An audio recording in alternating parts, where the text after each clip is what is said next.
What is that? Oh, hello. So you happy with the situation? Oh, absolutely. Oh, wonderful. I'll be on the piano. Not yet. Mm-hmm. Just trying to get a head start here real quick so we can have. I didn't want to cut it up ahead of time because I wanted it to be fresh as I can make it. Ginger, this is ginger. Yep. So I'll wait till I get the go ahead from up there. I know, kind of makes you sick, huh? I'd love to listen to him just sit down and play.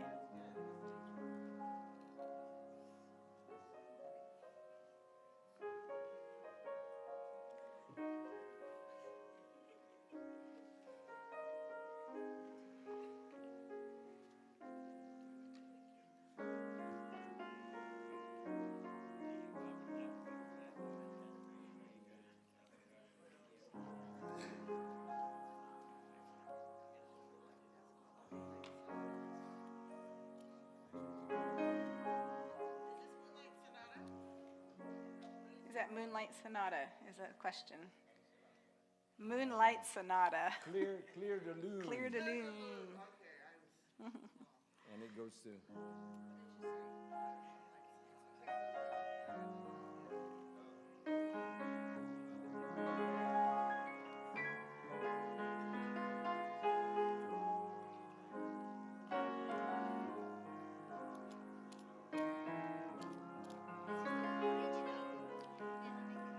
Thank you.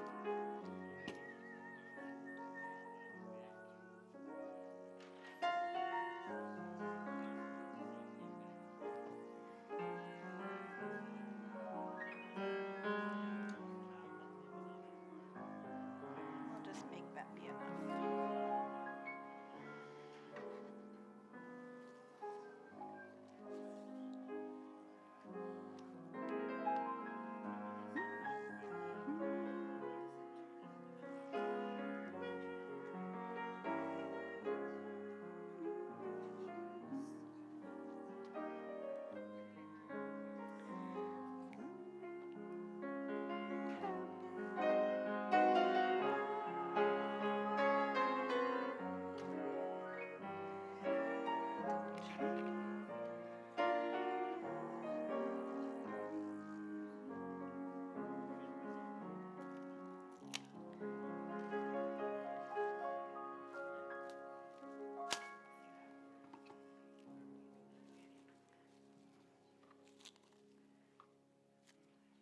The red light is on.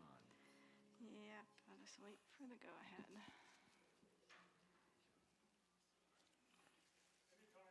Okay, anytime is now time.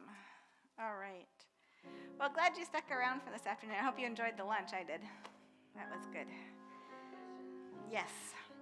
I was telling somebody church potlucks are the bomb. They're the best.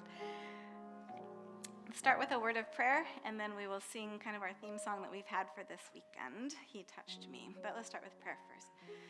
Dear Father in heaven, thank you so much for just the refreshing that we've had so far today.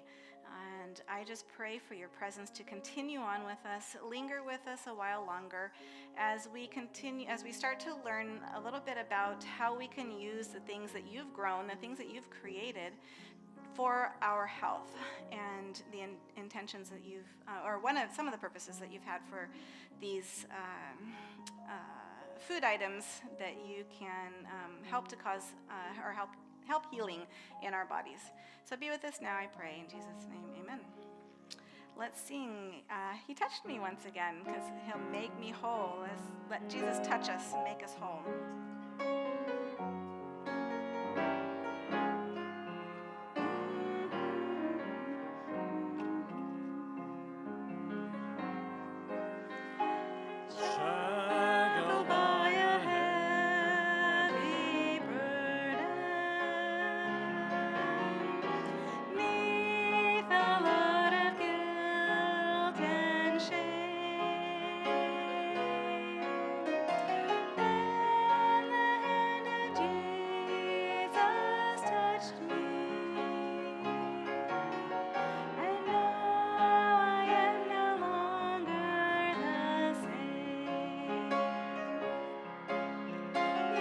touched me. Oh, he touched me. And all the joy that floods my soul. Something happened, and now I know he touched me and made me whole.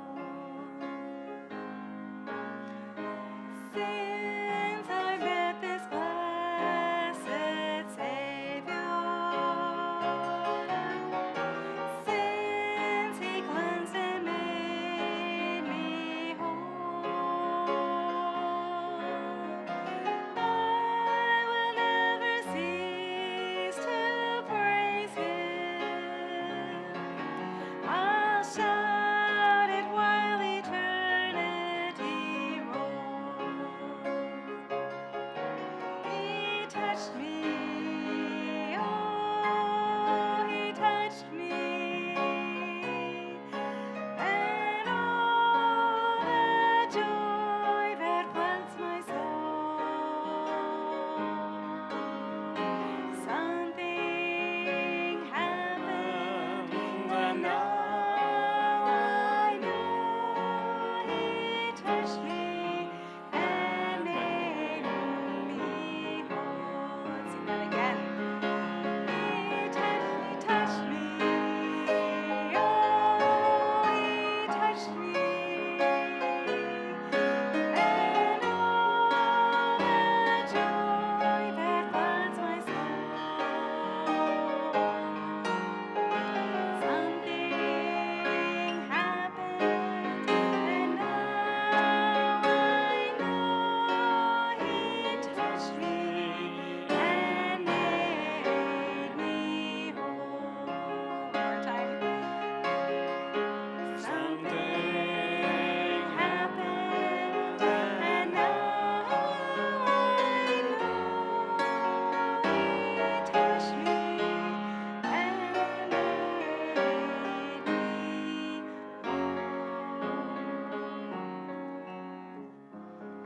Amen. Thank you. Amen. I think, Fernell, I think you were going to start us out with am I? something. Surprise. No. How many have enjoyed the potluck food? Oh, yeah. We Yay! ascertained that.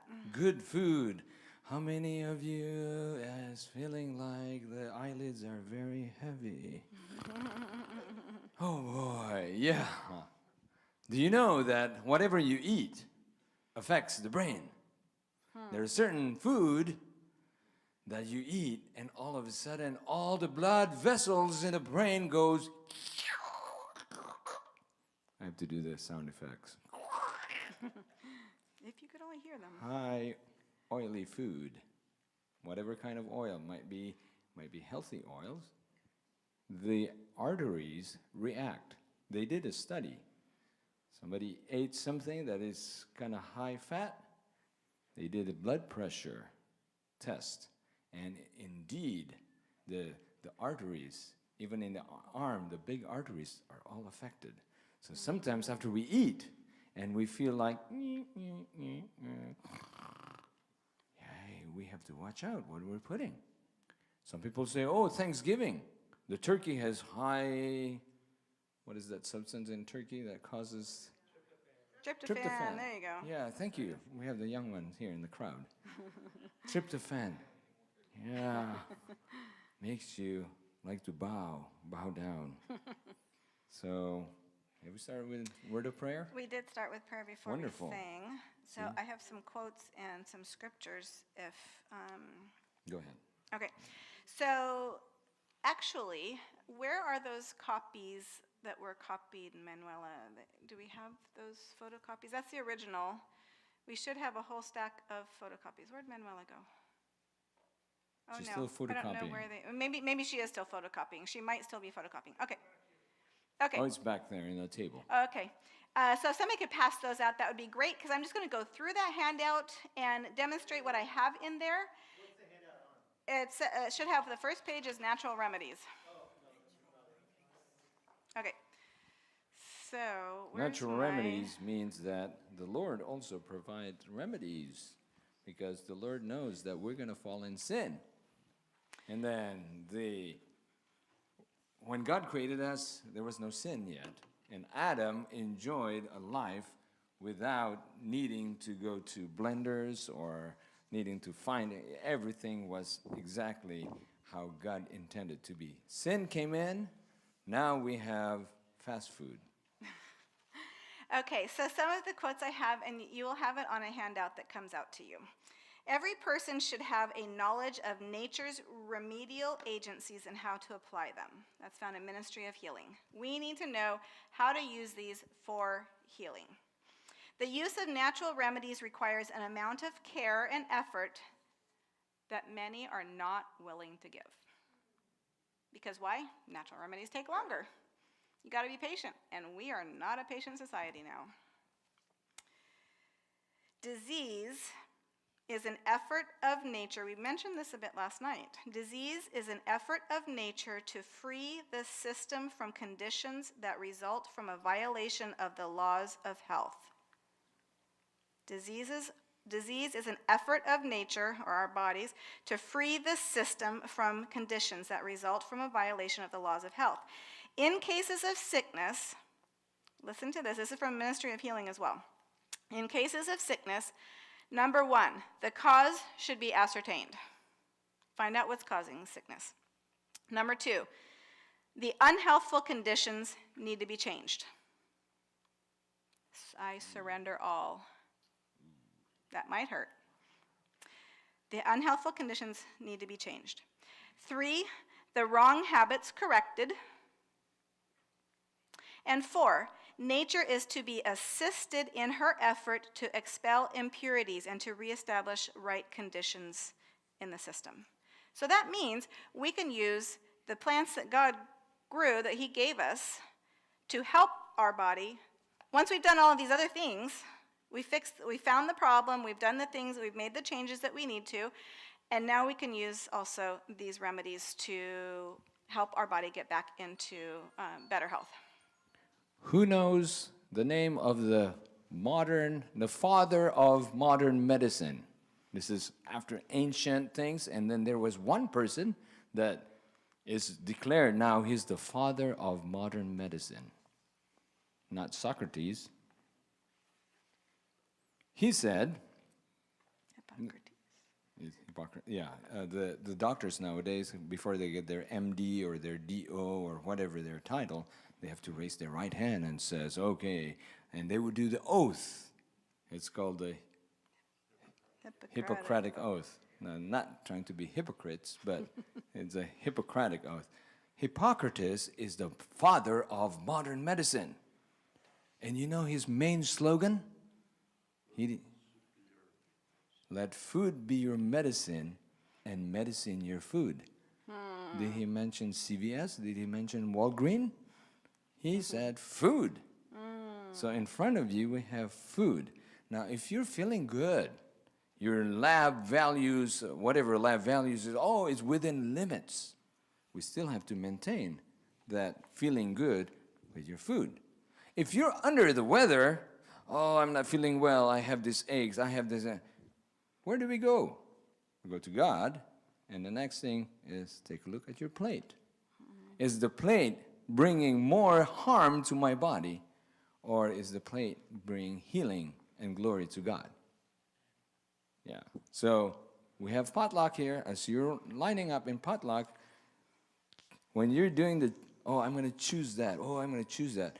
Is it because my taste bud says it's good, or am I healing myself with that? So every single meal of your life, take a look. Is this bringing healing and glory to God, or is this just satisfying my carnal taste bud? Okay, so here's a Bible verse that tells us and shares with us that herb or the plants, the vegetables can be or were made for us to use in this way. Psalm 104, verse 14, he causeth the grass to grow for the cattle, and the herb In some translation, it's vegetable. The herb for the service of man, that he may bring forth food out of the earth. But for the service of man, that's a really cool thing about herbs and plants and vegetables and stuff like that. Unlike medicine, medicines don't know when to stop. For example, if you're on a blood thinning medicine, if you take too much, you're going to bleed too much, right? You're going to start bleeding in many different places. But vegetables that have blood thinning properties like ginger, there you go, it knows when to stop. You can keep going on ginger and what they call overdose on that. Sorry, I'm falling apart. You can't overdose on these things. In terms of the treatment, the therapy that they provide, they know when to stop. Unlike medicines. All right, here's a trivia question. What is the world's largest herb? What's the world's Think of something so herb? large. Coconut, is that what you're thinking? Pumpkin. Pumpkin could be very big. Mushroom, kale. I have some big old look at this dino kale. That's from my friend's garden. Okay, I'm going to tell you. Think of the... I bet it surprised you. The banana, the humble banana. Look at the size of the banana there. The banana is, actually the definition of herb is any plant with leaves, seeds, flowers, or use, for flavoring food, medicines, perfumes, whatever. Any seed-bearing plant that does not have a woody stem and dies down to the ground after flowering. So this banana is found, he's in Papua New Guinea right there, but I think it's found in the Andes. It's native to the Andes Mountains. This particular giant, massive, the people that were picking these bananas, they're climbing it like a coconut tree to get up there to get the bananas. It's massive. And the banana plant does not have a woody stalk to it, even though it's just a stem kind of a thing, just a really big stem. So, yep, just thought I'd let you know that one. Just imagine the banana split. You're gonna... No, we're not going there. That would be amazing. So God intended the herbs to be of service to us, and this service certainly can include to feed us, to heal us. And so this afternoon we're going to talk about a few different herbs and plants that heal us in various ways and how we can use them. Let's see. So what let's do is, I don't see her yet with the copying. Okay, so we are going to start with the onion. The onion. Onion is a root vegetable. If you can, do your best to buy organic in your root vegetables because they grow in the ground and suck up all of the fertilizer and whatnot that goes down. It's not just on the surface of them. They suck it up because they're the root, right? So everything goes up through them. So if you can, buy organic if you can afford it, the root vegetables. So that's what I try to do. So we have an onion here. Onion has many purposes. Hope you all like onions. But one of the characteristics of onions is that it is a drawer, meaning it pulls things toward it. I'll throw my scraps there. So it helps with, to draw out, like, oops, I cut that in the wrong shape. The inflammation helps with that. It helps with breaking down areas that might contain pus or something like that because it draws, it pulls to itself. One of the things that you can use it in two different ways. You can use an onion steamed or an onion raw in terms of these things I'm going to show you right now. I'm sure there's many other uses for it, but what I'm going to show you is this, just a couple things today.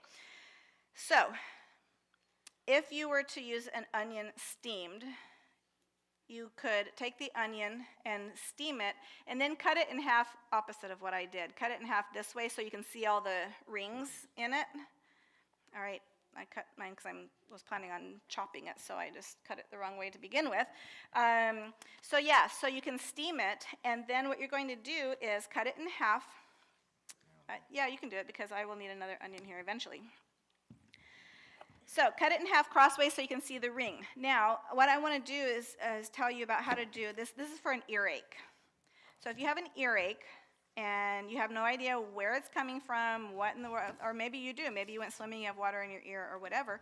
You can do this. Steam the onion, cut it in half so you can see the rings, and after it's steamed.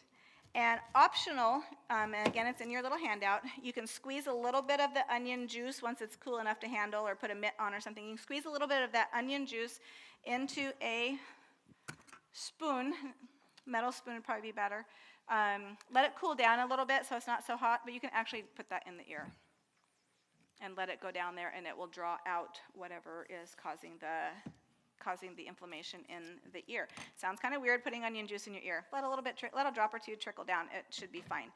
And then what you want to do is wrap that other piece of onion. This is going to be too big probably, but we'll take this. You're going to take the other half of that steamed onion, wrap it in these are just the flour sack towels, kitchen towels, cotton. Okay, wrap it in a cotton thing, so a cotton dish towel, tea towel. So it has just one layer right there like that. You can fold it up however you need to, but this is a really warm onion. Put it on your ear. Sounds retarded, but it works, okay? It sounds retarded. Go to bed with it. You don't have to go to work with it, okay? So put that on your ear, wear a beanie or some other way to strap it on there. And then do that as often as you need to, because remember, onion's going to pull. It's going to draw. All right? So another way, you can leave it on as long as the onion's warm, and then you can replace it as often as you need to. Another thing that you can do is with that steamed onion is probably cut it into a little bit smaller pieces, but yet contain it, and then you can put it in another smaller towel and put it directly on a boil, if you've got a boil somewhere, and it will just draw that boil out. It'll probably pop and leak and stuff like that, but that's the onion doing its job. All right, so what we're going to do is chop for now. We can just dice the onions. And with the boil, just leave it on as long as it's warm. You can repeat it as many times as you need to. So that's a steamed onion. Now, how can we use raw onions? Have any of you heard anything about using raw onions for health purposes? No? Okay, since onions are drawers, they pull. If you were to take an onion like this and leave it out on your countertop or table or in your garage or wherever, it's going to pull impurities out of the air and attract it to itself. So you can do that if you've got somebody who's sick. I just heard somebody saying, oh yeah, if people are sick, we want the windows open, right? But if somebody's sick, you don't want to have the windows all closed up. But if you do have somebody sick in the house, put this, and this will help draw things to it. Don't use this onion for food afterwards. Just a little FYI. Okay, toss the onion because it will draw impurities to itself. You can place that half of onion in a refrigerator that might be moldy or that has some unwanted smells or something like that. Oh yeah, question? What's the difference between purple and yellow? The color. Yeah, just the color. Some are sweet, some are sweeter. They have a little bit different flavors. Like the red onion, you tend to use red onions. Like I said, it's probably just the flavor. I don't know. And the darker the color, the more antioxidants and stuff are in there. So maybe there's that antioxidant in that purple of the skin. Yeah. But they're all drawers. Just that's a principle, or that's a property of onion. So yeah, if somebody's sick, so you can leave that. You can put it in your refrigerator, in your wherever you have an unwanted odor, to put that to absorb the odor. Now, I try to double bag, triple bag my onions when I put it in the fridge because I don't want my fridge to smell like an onion, but it's probably better than the mold that was there, right? And it'll pull that. And then you can take the onion out, let it go away, let it air out. All right. Another thing, onions are great for respiratory symptoms. It helps to clear the nasal passages. When you're chopping up the onion, what do you start to do? You start to cry, right? It's loosening things up. It's opening things up. So if you've got one suggestion I saw, like if you have an infant who has, kind of a cold or respiratory issues, they're down taking a nap in their crib or something, put a chopped onion in their room and just kind of let them breathe the fumes. Not where they can get a hold of it, of course, but you can put it in their room for that. Okay, so I didn't bring bags, but that's okay. I can describe it. Okay, so speaking of respiratory symptoms, cough. How can we use onions for coughing? Huh? Syrup. Oh, onion syrup. Onion syrup. Yes. Yes. So what we're going to do first is use the raw onion by itself. I know everybody touch before you find your phone. So we can chop up this onion, have like one onion, or maybe like 2 onions. Use those produce bags that you get your produce in the grocery store, the plastic ones. Ziploc baggies probably work too. But put equal amounts of onions in each of those bags. Put the bags on your feet so the onions are on the bottom of your foot. Put a sock on over all that and go to bed. It is weird. It pulls it out. I've done it to myself, and it worked. For a cough that, like a bronchitis type cough or something like that. As long as, like one of our opening quotes is, you're working on other things too. You're getting rid of this, you're getting rid of that, whatever else that's causing the cough. You're helping other things. But this does help resolve that cough. It's very cool. I don't know why it works, but I do know why it works. It says right there. The feet are reflex areas for the rest of the body. Yes? What if you have a child that has asthma, chronic asthma? Mm-hmm. Diet is vegetarian. How do you handle that? Go ahead. Oh. Asthma is a reactive airway disease. Okay, so Yes, thank you. the question is about asthma, childhood or children that's vegetarian and have asthma. Now remember, vegetarian is not a guarantee for total health. Vegetarian helps, but asthma is a reactive airway disease. If the child has been exposed to something, it's almost like an allergic reaction. So it could be whatever triggers. It could be plants, could be exercise induced. It's just meaning that the passageway where oxygen goes into the lungs is reacting. The muscle is reacting, tightening up. So we need to mitigate. First of all, we need to find out what causes. Is it activity? Is it our son, when he was small, when he goes to the beach and we do hard running and skating and everything, coming back home, you could hear already wheezing. It's like, oh. So Or moisture, out playing in the dry grass yeah. and stuff like that. Go ahead. Recently, my granddaughter had, when you go over the pass of Tahoe and you come down, the elevation seems to create that asthma in her. I don't know if they say it's the elevation of it that makes it hard to breathe when she's usually coming over the pass.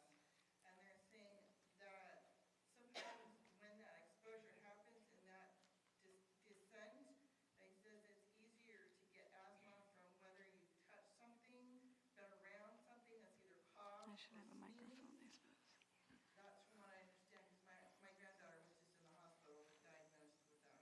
So she's saying that her granddaughter, when they go to Tahoe high elevation, the change in elevation tends to trigger the asthma. And it's a body's reaction. Maybe it's because of the oxygen is different and thinner air and higher. So Coming down to thicker air. so things like that, yeah. But if we, overall, we cannot say, oh, this is the cure for asthma. Being a vegetarian, if you lay low on dairy products and all that because it's an immune response. Sometimes our immunity gets so confused as to, am I fighting enemies here? Sometimes we heard the term autoimmune. It's like our own immune system is attacking our own body because of a lot of confusion. When we expose ourselves to things that are not supposed to be in our body, then our immune system gets confused. So, In other words, building up immune system with naturally such as vitamin C and zinc, those type of whatever fruits or vegetables you get from is what they have suggested from the doctors that were in the hospital with my granddaughter. So far it's been working. sure. So they're approaching the treatment to support the immune system with good food, good, supplements, zinc, and other trace elements needed.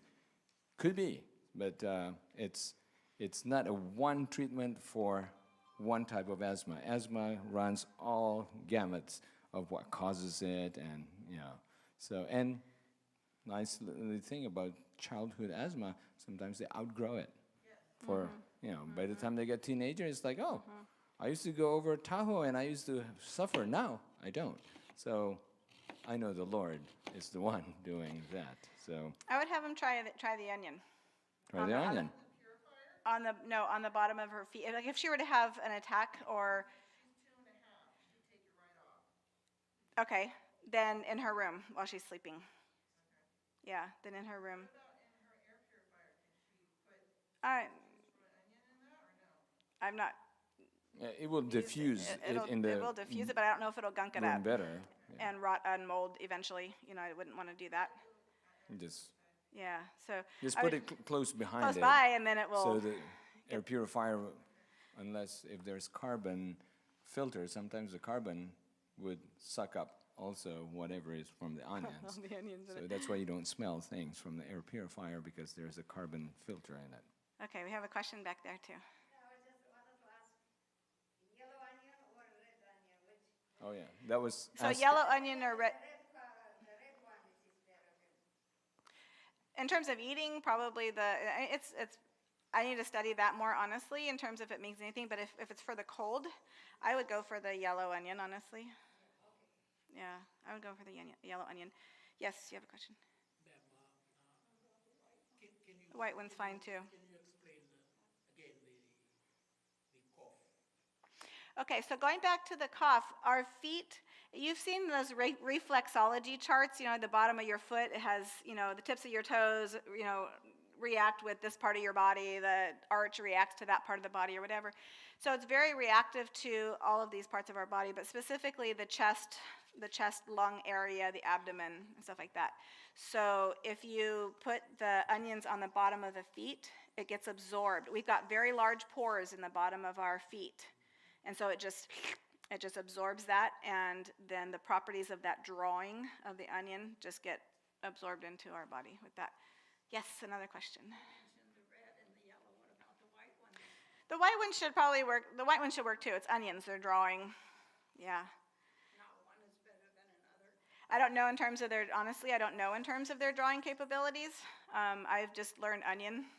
So, yep. It's for us to try. There you go. And ma'am, you cut the onion into pieces. So you're going to cut it up into, for putting them on, okay, so putting on the bottom of an adult foot, yes, you can chop it into small pieces and put it in a bag, put your foot on top of it, put a sock over it, and go to bed. That's what I did, and I was not coughing at night. Yeah, for a toddler that will keep socks on, or you can actually put them on the bottom of their feet. Yeah, that should work too. The bottom of their feet, but if they take it off, they're going to eat it and everything. So it may just be safer just to put it in their room while they're sleeping, because they're a little creative. I've been helping with a 20-month-old, and they're very creative. Yes. Okay, so the cough syrup is what I want to do next and demonstrate that for you. So all you need is a bunch of onion chopped up. Let's finish chopping this onion that we chopped. Okay, so for now I'm going to let you go ahead and do it. So what we're going to do, no, we can just use what's here, I think. What we will do is let's layer it this time. So just put a little bit on the bottom. And then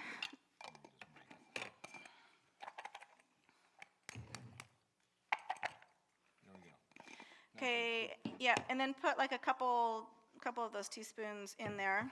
So what we're going to do is this is 100% raw unfiltered honey. So the darkest, the purest that you can get is best. Local would be great because that helps with allergies and whatnot because it has the local flowers and pollens and whatnot around here. So he's going to put in a few of those teaspoons right there.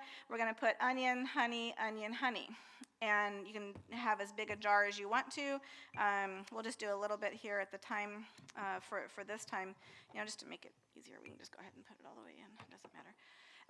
You can layer it, or what I've done is I just fill it up with onions, and then I just dump honey on it, so it gets in between all the nooks and crannies and eventually comes all the way up to the top. So I have a good mixture of onion and honey in there. So what that will do, we'll let it sit here, and over time, even in about an hour, we will see a thinner syrup developing as the honey pulls the liquid out of the onions. And it will be very interesting, and maybe I should have somebody go get some spoons, and we could, if anybody wants to taste it, you're welcome to. I like it. Kids seem to like it. And that works as well. So when I felt like, I think it was bronchitis coming on, and when I get a cold, it goes from here, and then it sits here. It sits in my chest, and I have bronchitis for the next however long. And just that little tickle, that dry tickle cough that's down here when you take a quick breath or whatever. So I used this, and it did wonders for me. So we will let this sit for a while. And the honey is probably the mode to get the drawing properties of the honey into you instead of sitting there and munching on an onion. But then it draws it. You can probably pour it, I would suspect. Okay, but save some because we're going to need to have some more honey later. The dosing that I have heard recommended, that's what is on here on your paper. Adult, 1 teaspoon like 3 times a day. Kiddo, half a teaspoon a day. Half a teaspoon 3 times a day. So that's what I have heard recommended. For me, I just kind of like scoop it and eat it, scoop it and eat. But you have to remember it's honey. It's sweet. So, or it's a sugar. I mean, that's what I meant. Thank you. Okay. Well, keep in mind that honey is probably higher in chemistry and physics, is higher osmotic pressure. And so just like digestion, why it gets absorbed, we're talking about different, like diffusion and osmosis. So the idea here is honey is very high osmotic pressure. It will pull the water out of the honey, which actually the healing elements of honey get pulled, and it tastes better too. There you go. It's the onion pulling out of the honey as opposed to the honey pulling out of the onion. And this one is okay, ginger. So now we're going to move on. Actually, you know what? This is ginger, though. I didn't bring any garlic. Oh, my goodness. What do you know? Okay, so we will go over, we'll just talk about the garlic page.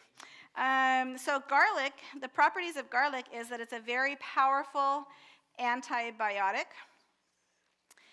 Some of the uses that we can use garlic for is coughs, colds, helps to boost the immune system. It's been used to treat bronchitis, high blood pressure, tuberculosis, liver disorders, dysentery, flatulence, colic, intestinal worms, because they don't like the garlic, rheumatism, diabetes, and fever. The first recipe you have there, I'm not going to make, but it just is there for you. It's called a flu bomb. And I tell you, this is a knock your socks off flu bomb. So I'm warning you, if you want to try it, it's intense. But it does the job because look at the ingredients. You have 1 to 2 cloves of garlic crushed. I would probably grate it on a fine grater because I tried chopping it very small and it still was too big for me, but I personally would try grating it, and I'll tell you why in a minute. So, and then you do like a 1/4 teaspoon of finely grated ginger, 1 teaspoon of honey, 1 drop only of either eucalyptus oil or tea tree oil. Those are very, so the eucalyptus will open up respiratory, and tea tree oil is just generally a good antibiotic as well. And then cayenne pepper. Yes, cayenne pepper. Just put it to taste for the spiciness that you can handle. Some people can handle a quarter of a teaspoon. Other people can maybe just handle like a little pinch or whatever, a little sprinkle. But the cayenne pepper, I am not going to address it here. I'm not going to address it here. But cayenne pepper is not destructive like black pepper is, or white pepper, or chili peppers, where those will eat holes in you, okay? Create in your stomach, in your intestines, stuff like that. Cayenne pepper does not do that. It's actually healing as opposed to destructive. So all you do is you just mix all that stuff in there with a half a cup of hot water, allow it to cool just enough to be able to drink it, and you just kick it back and drink it, okay? Garlic, ginger, and all. You just swallow all that stuff. You don't have to worry about chewing the garlic. That might be intense too because it's pretty spicy. So just swallow it as best you can. I had a hard time getting the lumps out. I mean, not getting the lumps, but getting them down, just because it felt weird swallowing all of the pieces. That's why I would shred it. And then anyway, but that works. I've made versions of this, and it definitely, like I said, can knock your socks off, but it works. You can drink 3 or more per day. And it is best to drink it just prior to eating something because of that cayenne pepper. And all of these things are pretty hot, for your stomach. So you may just feel better if you were to eat something afterwards. So how can we treat an infant that is sick, perhaps with a cold? You can actually finely slice the garlic into little thin slices. I sliced the ginger because I was thinking we were using ginger. You can finely slice the garlic like this, put it on the bottom of, you know what I'm going to do this. This is going to be garlic, not ginger for right now. So what you would do is you would take a couple slices of this, put it on a thin piece of fabric, the same, just cotton fabric like that. Fold it over once so you don't see the ginger. Put this on the bottom of the kiddo's, garlic, yeah. Put that on the bottom of the baby's foot, and then just wrap it up like this.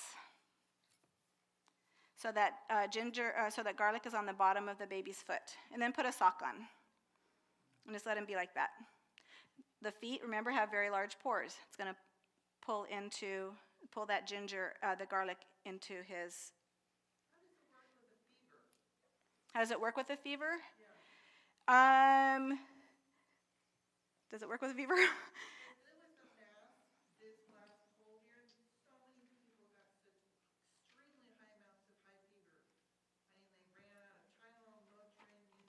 Uh-huh.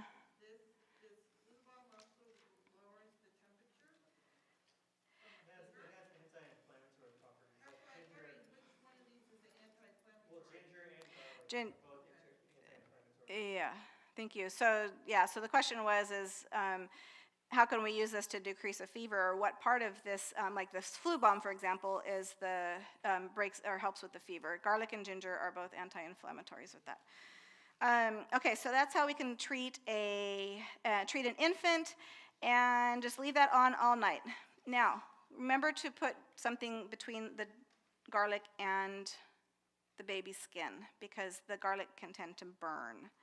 Okay, may cause blisters, but if it does, they'll go away eventually. But we don't want to do that, so put that layer of fabric there. Onions won't, so if you have to put onions on your skin or on other skin, then it does not burn. So treating a toddler, here's another situation. If they're going to go out and play, do the same thing. Put that sliced ginger on the bottom of their feet, and just put their socks on and let it hold in place. The person that I was learning some of these things from, she did it with her toddler, and she'd send them out to play, and by the end of the day, come back in, take the socks off. The ginger looks like little, or the garlic looks like little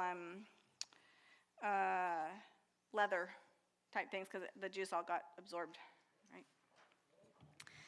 All right, let me see. Our next page is the ginger.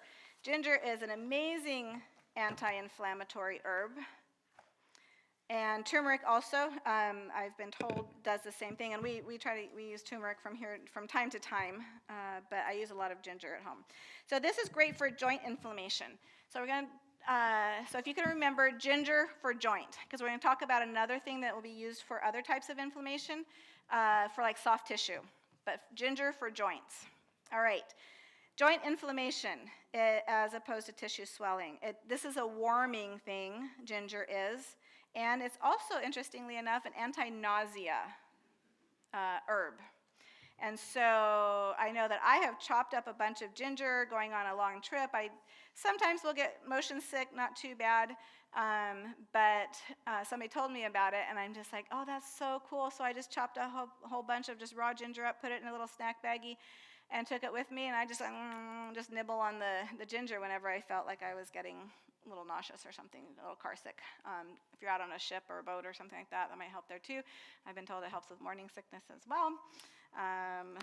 But anyway, so ginger tea, there is, I thought there's a question. There's a little instruction there for ginger tea. Just slice or grate several of these cloves of ginger. Put them in a small pot of water, simmer it for 5 to 10 minutes. Obviously allow it to cool, and sip and enjoy. And then you can also add a little bit of honey if you want to on that. How are we doing? There is thinner liquid already forming in our jar. See how quick that is. Okay, so for joint inflammation, say you have arthritis or gout. A friend of ours had, what was the diagnosis? Sorry, I'm going to start coughing to myself. Had a really bad finger that was swollen, painful, and actually even contractured up like this. And I had heard about this ginger treatment, and I said, you know, you can try it. If it works, it works. If it doesn't, it doesn't. So she said, fine, I'll do that. So what she did is she took some ginger like this and finely grated some ginger.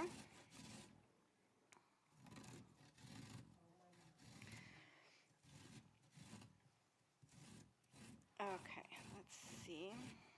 I'm not good at talking while I do things, so let's see how much ginger we've got here.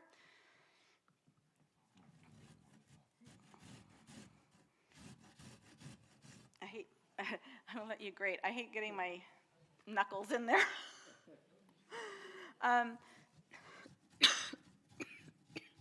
Okay, so what you're going to do, you're going to finely grate this ginger. You're going to have another piece of fabric, however big of an area that you want to treat, and I'll show you in a minute. I'll pick it up. Let me go ahead and do it first here real quick. Okay, that's probably good. Let me take what's on the inside here. Oh, nice. Okay, so you're going to take that ginger.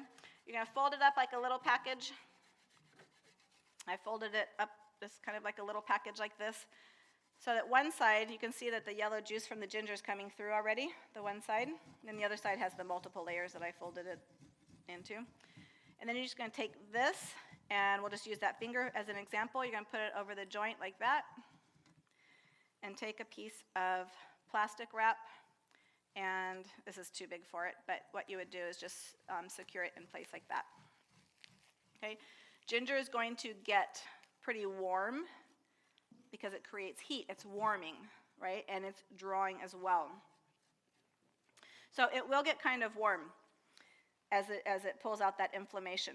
So if you want to use it overnight, I would put it on a few hours before you go to bed to make sure that you can actually tolerate that heat that it will generate. But I was going to say it's not so much generating its own heat as it is pulling that heat and inflammation out of that joint. Yes, question? Did a food processor destroy the? Oh, thank you. Did a food processor destroy the stuff that's useful in the ginger and Right. the garlic and things like that? Do you prefer to do a grater because it keeps it intact? Because I think a food processor would be less messy and faster and everything else than the cleanup. I mean, cleaning up that. Less fingers. Less Yeah, fingers? fingers, too. Yeah, so Yes. it's whatever you want to clean up. It's fine with me. I can just go and rinse this off, but it's whatever you want to use. It's not going to destroy anything more than what this is going to destroy. Okay. Well, for other things, for fruits or anything that you use in the blender or those are going at sometimes 30,000 RPM, very fast. There are certain things for fruits, especially there's enzymes that you want your body.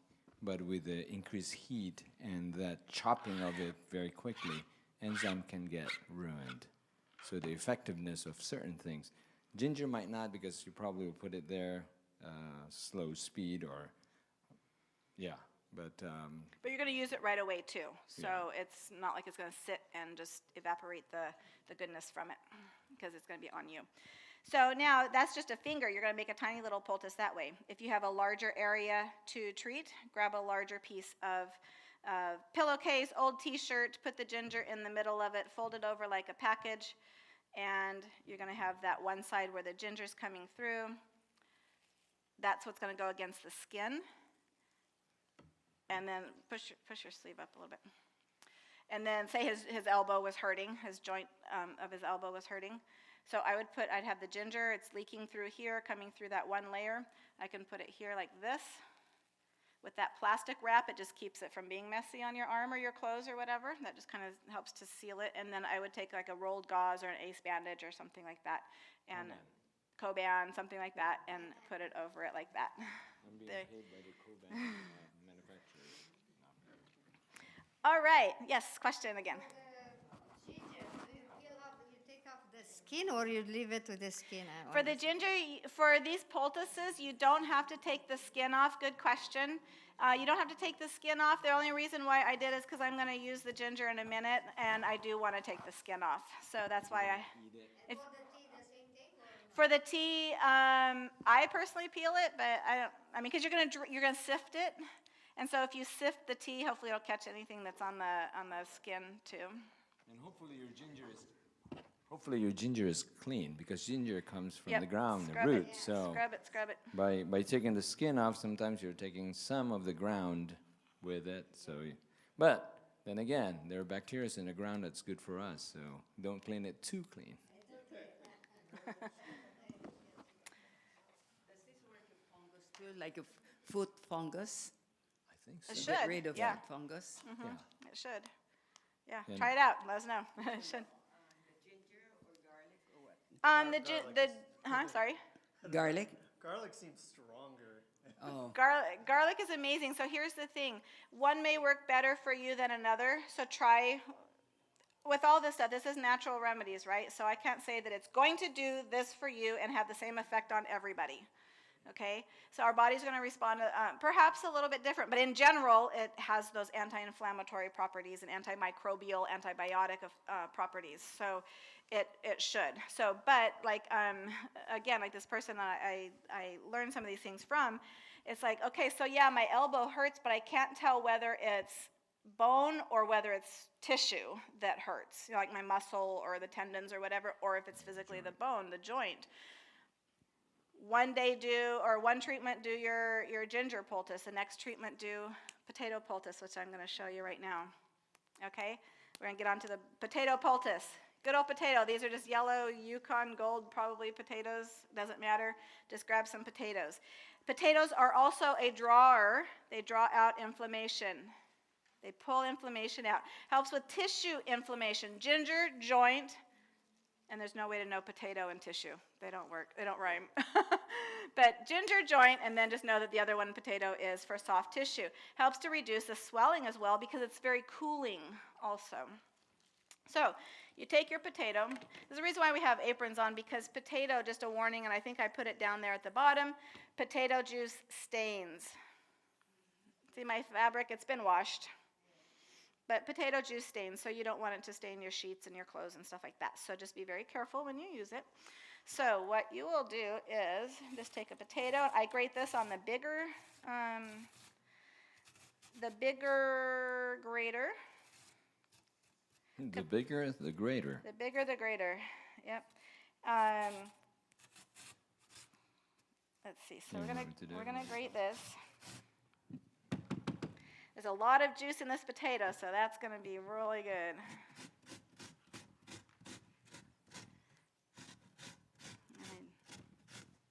I'm going to move this out of the way here.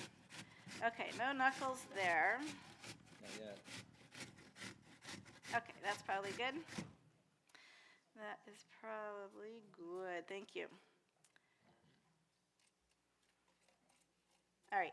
So the same principle. Take this potato, put it onto the fabric the size that you need to have, and then you're going to fold one side over, fold the other side over, the two ends up there, so you make like a little package type thing here with multiple layers on that side, but you have just the one layer of fabric. I'm going to try to make this potato juice come through so you can see it. So that the potato juice comes through on just that one layer of fabric back here.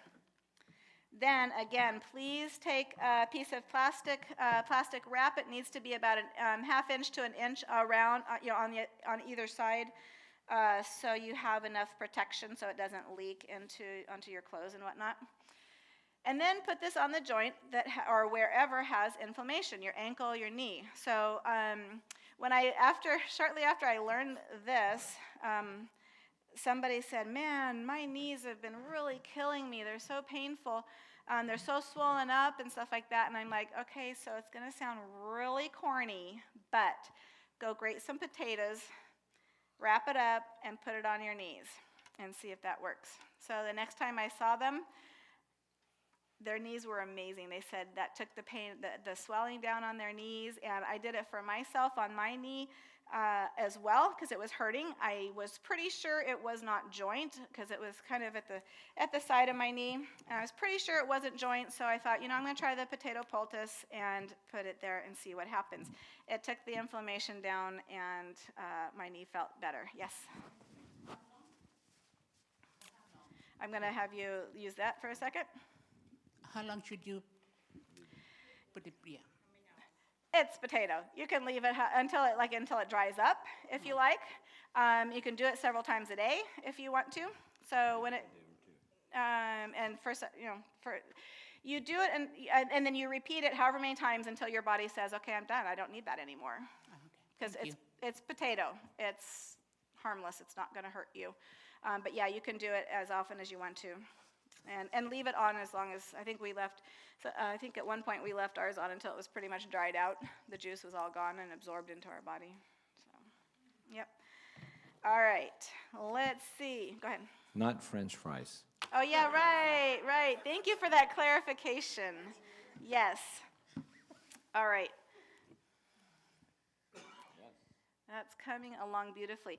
Another thing actually that I don't think I have written in here, but I'm going to show it to you anyway. It's another syrup. Can be used as a cough syrup. It can be used as, I just don't feel good.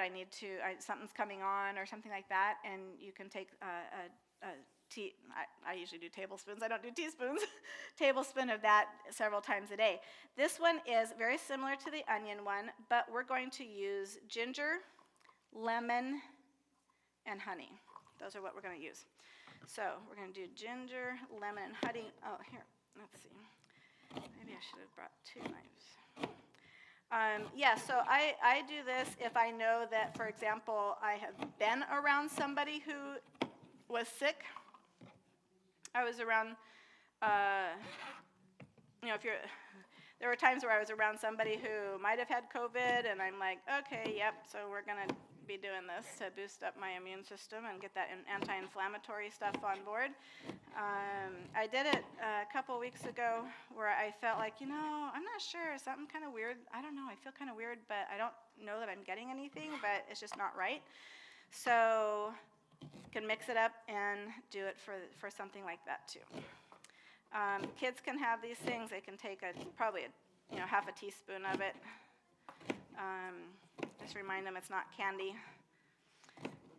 So with this, it's the same principle as the onion. I am just actually just thinly slicing. If you thinly slice this, it'll draw a lot better because you have more surface area and more volume. So let's see. I'm going to grab some of this real quick. That's going to be for your, yeah. All right, here we go. What we'll do is we'll change modes after this one, okay? And then you can do that. All right, so what we're going to do is we're going to layer these ginger, and we're going to layer the onion in this jar. I cut off the ends. I don't want to put the ends in there because I'm going to be eating. I'm not eating the lemon, but it's mixed in with things that I will be eating, the honey and stuff. So I wash them really well, and I cut off the ends, and I will also I quarter these and cut them in very thin slices. Take out the seeds because they will cause things to be bitter. Can you please pick out the seeds for me as I'm cutting this? And then what we'll do is we'll layer them. We'll add honey to it again, and you will see that there will be a thin syrup eventually as we near the end of the program. Again, just a different way to use God's natural remedies. He made herbs for the service of men, and they are there to use to serve us to be healthy, to get healthy, to stay healthy. And sometimes I've actually done this just for maintenance. Like if the cure is, sorry, what was I saying? Okay, forget. I forget. But if you're going to do something to fix something natural to fix a problem, wouldn't you do the same thing to maintain as well? Like you get sick. Oh, I better cut out the sugar. I better cut out the whatever, or I better get more sunshine. Shouldn't you do that to begin with to prevent all of this stuff from happening? So I sometimes will do that. Sometimes I'll just take a spoonful of this as I walk by the fridge or something like that. Whoopsie, there goes the lemon seed, it flew. Okay. You've got a layer of lemon. Let's do a layer of ginger. Go ahead, keep seeding the lemon. Interseeding. No, you're extra seeding, right? You're taking it out. That's your language. Oh. All right, so that's that, and I'm going to do, just so it'll blend faster, I'm just going to go ahead and put in some honey here. Then we'll add another layer of ginger and lemon. There we go. Some more lemon. Thank you. Do that, just layer. It doesn't matter how much, doesn't matter how big of a jar you have. Just layer them all, and just keep layering them. I'll take the ones that don't have, oopsie, there goes my honey. A sticky situation. Perfect. Okay, let's add some more honey in there. Whoop, there we go. And obviously, I'm not being real exact on it. I don't know that there's a real exact measurement to have. Oopsie, I just got honey.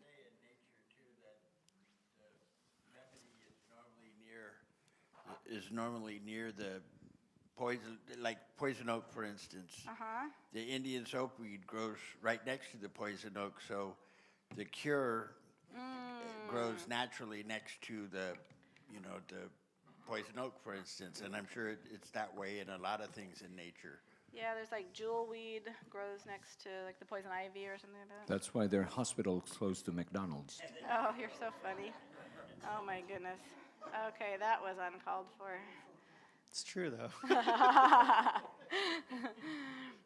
Okay. Children's hospital, they would have a McDonald's inside the hospital. Yes, they do. Yes, the cafeteria. they You go do. to any children's hospital. I work in LA Children's, Houston Children's, Oakland. Yeah. Go in there. They have a Ronald McDonald House next to the children's hospital. Okay, so we filled that up. We're going to let that sit, and we'll have some syrup going on there. I don't know if you guys can see it, but can you see a thinner syrup there? Yeah, it's pretty cool. Okay, I'm going to turn the time over to Fernell, I think. Oh. Yay. Okay. This is a blender. Oh, thanks. Then God has given us certain ingredients that, yes, we can eat this. This is cucumber from our own garden. I'm excited about that. But sometimes we need extra vitamins to come into our body to help us. Once in a while, instead of going to your favorite juice shack out there, you can do this at home. And there's, for instance, there's parsley in there that would pull sometimes heavy metals from your body, because unfortunately, we have heavy metals in our body. I mean, sometimes we have gold in our body. Gold, to a certain extent, there's some function in the body, but silver, amalgam from our teeth and everything can cause all kinds, joint pains, even Alzheimer's and all kinds of, I said, aluminum deposits. So certain things that God has provided will help us. I was hoping there would be a root or something that would mitigate the 5G phone that we sleep with. You know, watch like this. It has modern technology, but it emits all kinds of electromagnetic field that, so I'm not here promoting the watch. I'm just using this we have a group going for our exercise. We all get in here and it would ding, oh, somebody just finished their 4-mile walk today, or so sometimes it's good to have, but I don't know as far as the electromagnetic field, because that's another science and maybe that's another lecture. But we can make this actually for our kids. It's very pleasant. It's juice. Now, we did mention last night, God gave us 32 teeth. So technically we need to chew our teeth, our food. Chew it 32 times because we have 32 teeth. Anyway, chew your food long. I don't anymore. I had some pulled. Oh. So I can chew less. No, the principle is still Okay. the enzyme in your saliva. Don't bypass that, because those, especially sugar, is being digested here. The enzyme amylase is here. By the time it gets to the stomach is acidic environment. There is no carbohydrate being digested there. So if you just drink your orange juice, it bypasses. Because if I give you an orange, it might take you a minute, 2 minutes, 3 minutes, up to 4 minutes sometimes, peeling it. You have the sense of smell because God put that aromatic thing on the skin of an orange, and you're already salivating, getting ready. So you put one orange at a time, you chew and chew and chew, and fiber and everything. By the time you're finished with the orange, it might be 3, 4, 5 minutes sometimes. There's a reason. But if you buy something like already in a jug, it says pure orange juice, not for concentrate. You drink it, gulp, gulp, gulp, gulp, gulp, gulp. 5, 10 seconds is all gone. What did we just bypass? We bypass the mechanism God put in there for enzymes to start working. So I'm making a juice here. So please, if you drink this, enjoy. Put it in your mouth, swish it, whatever. Let your saliva with all the enzyme work on it and digest. Talk about what you have here, what you're going to do. Yeah. Or when you get a chance. One time, there's a program that we encourage some church members to go, and if they have issues with pain, hard to sleep at night, or, and we just go into a program called Super Juice Me. It's an app. You can download the app, and it will tell you day one, this is our juices, and but this is for a treatment. And people with diabetes, there's a movie called Super Juice Me. You can find it in YouTube, and there are 28 different diagnoses. I think there was like 18 or 19 participants, and at the end they did it for 28 days juicing. This is just one of the recipe in that I find when we were doing it, it's like, oh, this is pleasant. It's refreshing. So there are different kinds, different protocols, but we have now a lot of times the principle, you do not mix fruits with vegetables, because fruits has totally different enzymes to digest itself. And the Lord put enzymes in it itself. And but there are certain fruits that you can. Pineapple, I'm not sure if that's considered a fruit, But pineapple could be mixed with spinach. We can mix with kale and other things. Apple is another exception to the rule. You can. And make it pleasant when you're drinking or eating it. So we have a blender here. We're going to do celery. Is this kale? Mm-hmm. Kale. Cucumber. Keep you alkaline. And it's a diuretic. Cucumber is a diuretic, too. And if you have stomach issues, like ulcers, and cucumbers are really good. Apple, we know, high vitamin C, high fiber, high everything. An apple a day keeps the doctors out of business. And we won't put onions in. No onions, no garlic. So let's just do well, we could. We could put ginger in it. Ginger could, yeah. You can make it a little spicy. So here's a... Here, why don't you do that? Maybe you should have the... Okay. Okay. I don't want to look like those people in Costco that's giving... but this is a blender that we purchased. It has another feature to it, that probably a little higher. Yeah. A little feature to it that when you blend something, there's air in it, and then the oxygen gets blended in, and forced into the forced food. in, especially. Yeah. And oxygen is good for life, but too much oxygen can kill you. Babies, and she works in neonatal for premature babies. If they get too much oxygen, they become blind. So oxygen is good to a certain extent for us to live, but too much, it can be damaging. For instance, we just cut this apple, and it's already turning a little brown. That's the process of oxidation. Rust is oxidation. So sometimes oxygen, too much oxygen in our body, becomes an oxidative stress in our body. We age just because we have too much oxygen. But anyway, this blender will, once we're ready, it would suck all the oxygen out first, all the air out, and then it starts blending. So when you're blending things, the oxygen is not infused in our product. You can put as much as you want in there. I just put it out here for you. That's fine. And there's your. Then we're going to add the coconut water. And we were talking earlier about coconut water being so close to the water part of our blood that when we drink coconut water, it hydrates us very well, and it has all those electrolytes and everything in it that is healthy for us. So. Kale. The greener it is, the more chlorophyll. One time we were driving down from Seattle, coming down, and we stopped at a truck stop, and there was this Dalmatian. And the Dalmatian was still running around like a puppy, and the person said, no, he's already 8 years old. But when the vet checked the blood, it looks like a puppy. What he did was he had powdered chlorophyll, and he puts it in the water of the Dalmatian. If it works for Dalmatian, it might work for you. I think it's chlorophyll. Isn't it chlorophyll that helps boost your platelets? Is that what it is?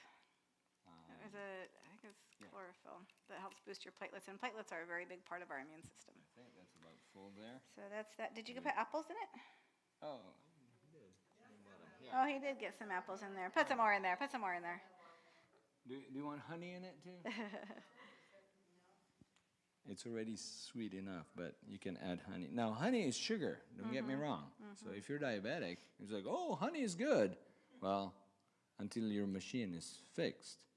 Honey is complex sugar, which is good for tea or whatever. But if you're diabetic, be careful, because your body cannot process high sugar. Okay. Coconut water, probably from Indonesia.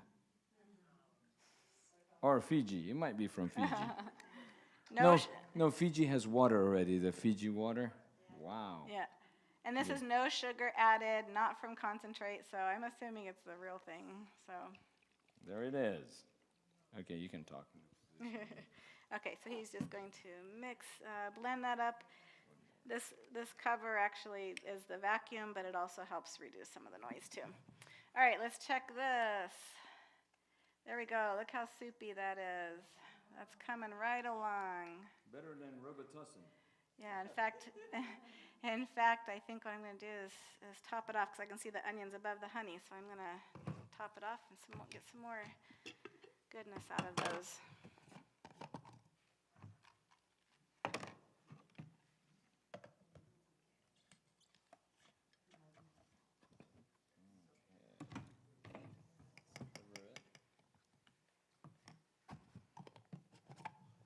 Let's check this one.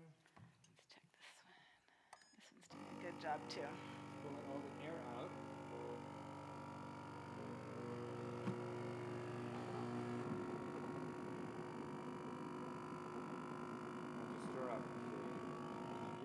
Stirring up the ingredients while it's pulling the rest of the air. You could see bubbles actually It's kind of going up.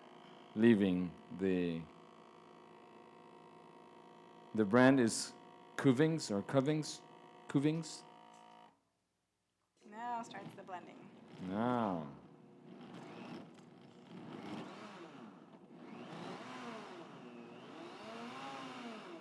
The blender has actually computerized program in it, so it feels like if it's spinning and it's not doing anything, it would stop. Let everything settle down.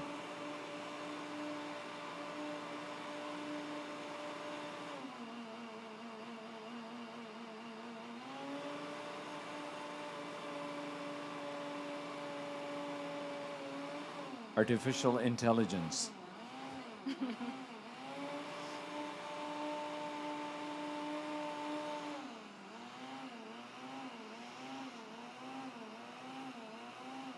can go ahead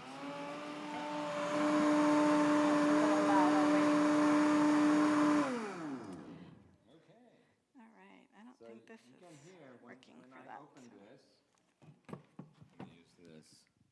When I open this, you know that it's a vacuum.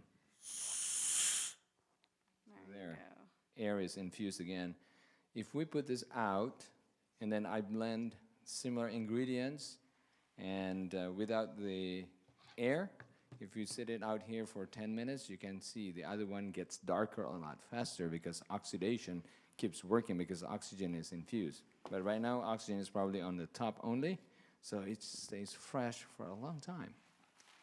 You might be able to taste the ingredients even up to tomorrow. Okay, while he's doing that, you may want to do a taste test before we let our friends try it. Oh, darn me. Okay, all right. Sounds good. So what I want to do is I will move on to charcoal, one of the next pages. Yes, question? Would you use bananas with green smoothies? Would you use bananas with green smoothies? Bananas are another one of those neutral fruits that you can use. Yeah, you can use it for a little bit of sweetener too. And banana with the potassium that's in it makes it creamier, all that stuff. But yes, you can use bananas in there as well. They also have a lot of sugar. They do have a lot of sugar. Fruits have sugar. But when you eat fruits, like Fernell was talking about the orange versus the orange juice, when you eat the wholeness of your fruits, you get all the fiber and all the other things that are in it as well. So that help to stabilize, that fiber helps to stabilize the blood sugar. So, I mean, put a half a banana in it if you're concerned about the sugar volume. And that, yes, And question? drink it slowly. And drink it slowly. Remember, mix it around with your saliva. We have a question over here. The thing about bananas, you can actually control how much sugar you eat from a banana. Because the greener the banana, the less sugar it has. So the more it ripens, the more sugar content it gets. So Yep. if you're dealing with diabetes or diabetic or anything like that, the more greener.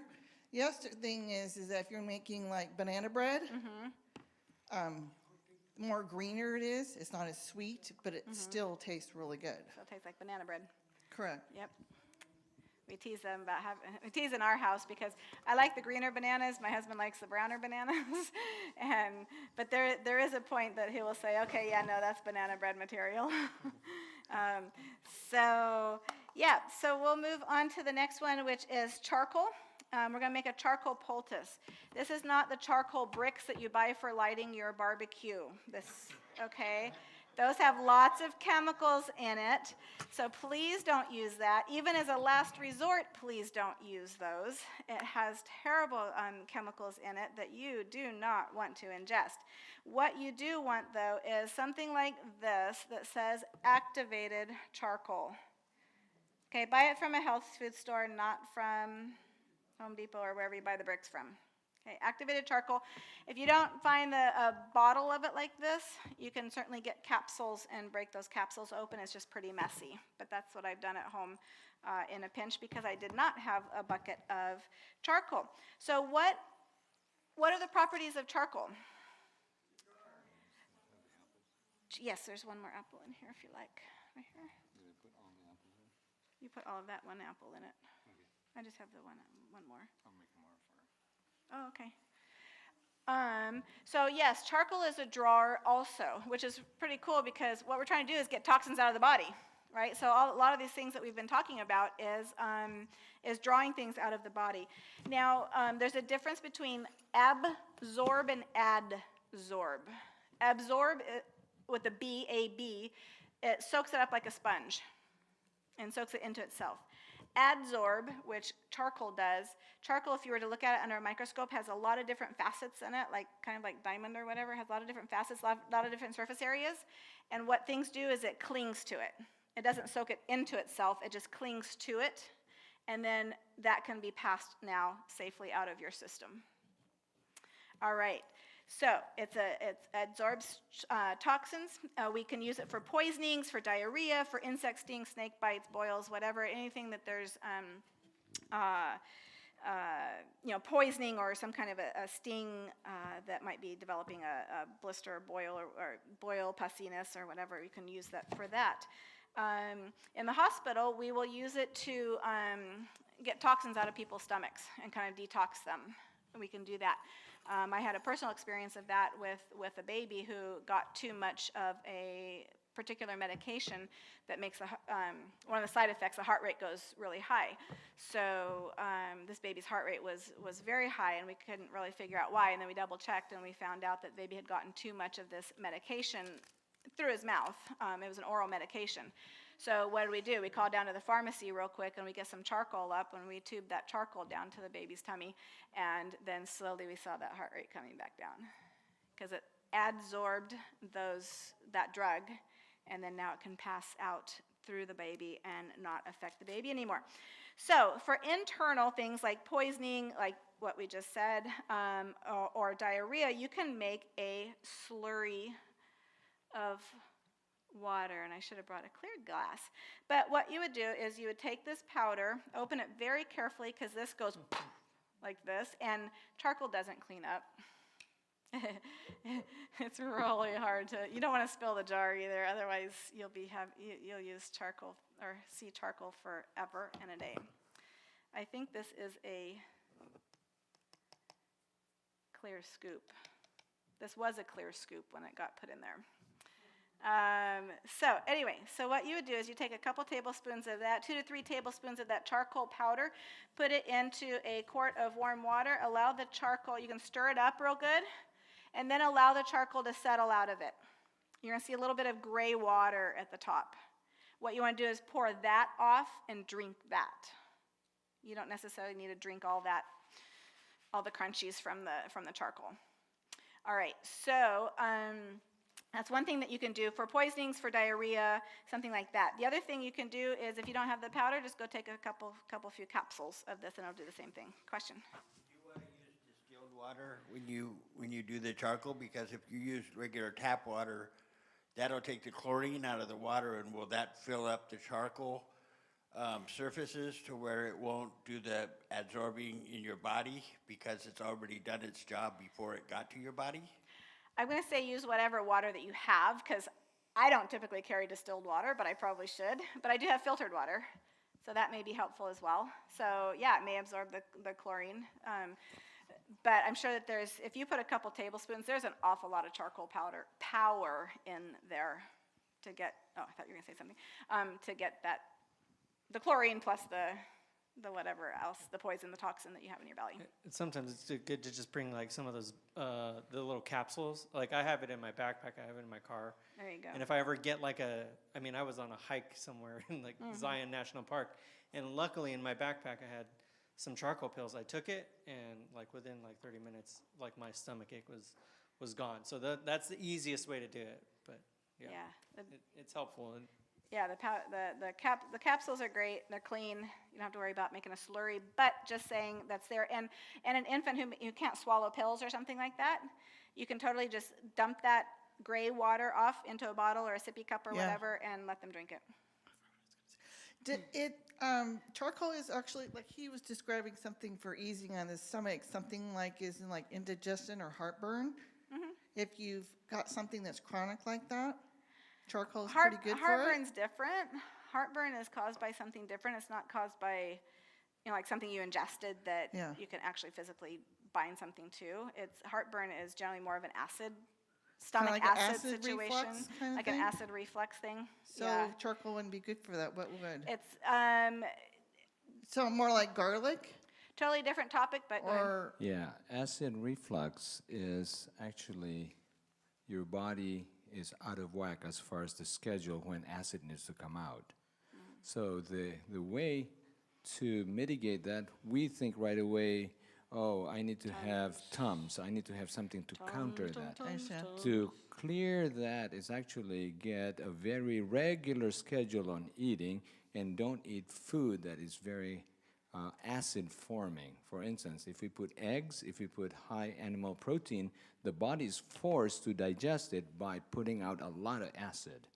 And a lot of what we call GERD, gastroesophageal reflux disease, is the biggest meal for Americans are dinner. And they have pizza, and they have, so by the time they go to bed, the acid in the body is coming out to digest food. And laying down, it starts coming up. Now, when you don't have that food, the body knows, I need this much acid to put out. So it's putting out and start digesting itself. The easy fix is usually, they take Tums. But what Tums does is it cancels the acid part of it. Now, the food that needs to be digested, now there's no acid to break down, especially protein. Animal protein is so very... it's a side effect. It's a side effect. So that's why it hurts me when I'm recovering patients and I hear this world-renowned gastroenterologist just say, oh, just double your Prilosec. Just double your... Wow. And before, they used to have Zantac until Zantac was pulled off the market because it's causing actually cancer in the stomach. So sometimes what we do in a hospital, I'm not bad-mouthing the hospital, sometimes we're still, that's why it's called medical practice. We're still practicing until we get it right. But when do you get it right? At the cost of our loved ones dying? So again, to mitigate, I'm having acid, yes, maybe a little charcoal might do it then, but don't make that in a lifestyle. Correct what's causing you to have the GERD. Yeah, you were also talking about the fact that eating late at night, I've discovered for myself that 2 meals a day, but eating before 6, 5:30, somewhere around in there, because I believe the digestive system needs at least a couple hours to do that, because when you go to bed, you're light, even though you do drink water. Correct. Okay. So now remember, after sundown, our body, chemistry-wise and functional-wise, is totally different. We are a totally different being. But if we eat late at night, not only that it slows down the processes, and the heaviest meal, like you go to a restaurant, a dinner portion is the biggest one. And it sits there, it putrefies, and you have severe dreams, all kinds at night, because one organ wants to rest, but the rest of the body is resting except your heart and the reflex center in your brain to make sure the heart rate is going. But if the stomach is still working full-time, overtime, it doesn't get the rest. Yeah. On that note, I just want to add this because I want to get back to charcoal. But the protein molecules in animal products, like any kind of animal products, is very complex. Do you guys remember, I think all of us are old enough to remember the coiled telephone cables? Okay, so you take that coiled telephone cable and you put it all up in a wad like this. That's what a animal protein molecule looks like. So it takes so much acid to cut through all of that to break it down. It takes almost 6 hours to digest, a lot of energy. It takes about 6 hours to digest animal protein. So if you're stocking up, you're eating, a big steak or whatever animal product at nighttime, you've got 6 hours from that time that your body's still working on it, and your body wants to sleep at nighttime. And on that note, if you compare it in a molecule of a plant protein from broccoli, from nuts, and it looks like a telephone cable that's already But we're going to almost stretch that unwind. telephone cable out like this. So your body to digest it, the acid level doesn't need to go all the way down to corrosive level, because to break down a steak, you need almost like hydrochloric acid that's enough to penetrate our hands, and it comes out the other side. So that's the pH. The lower the number, the more acid it is. So light pH 3, 4 can already break down plant protein. Animal protein, your acid goes down to 2, or even lower than 2, 1.6, 1.7, and it's being released by your own stomach. And then the minute that you don't have food and it comes out, it starts digesting your own stomach. That's why you end up with ulcers. So this also could affect your sleep habit too. Absolutely. Okay, because if you're saying what you're saying, the longer it takes to digest when you're eating late, the actual rest, you're not really completely getting rest. Or 'Cause it's that's a combination, obviously, what you're saying. yes, or it sits there in your stomach. And what happens to meat when it is in a warm, wet, moist It decays. environment?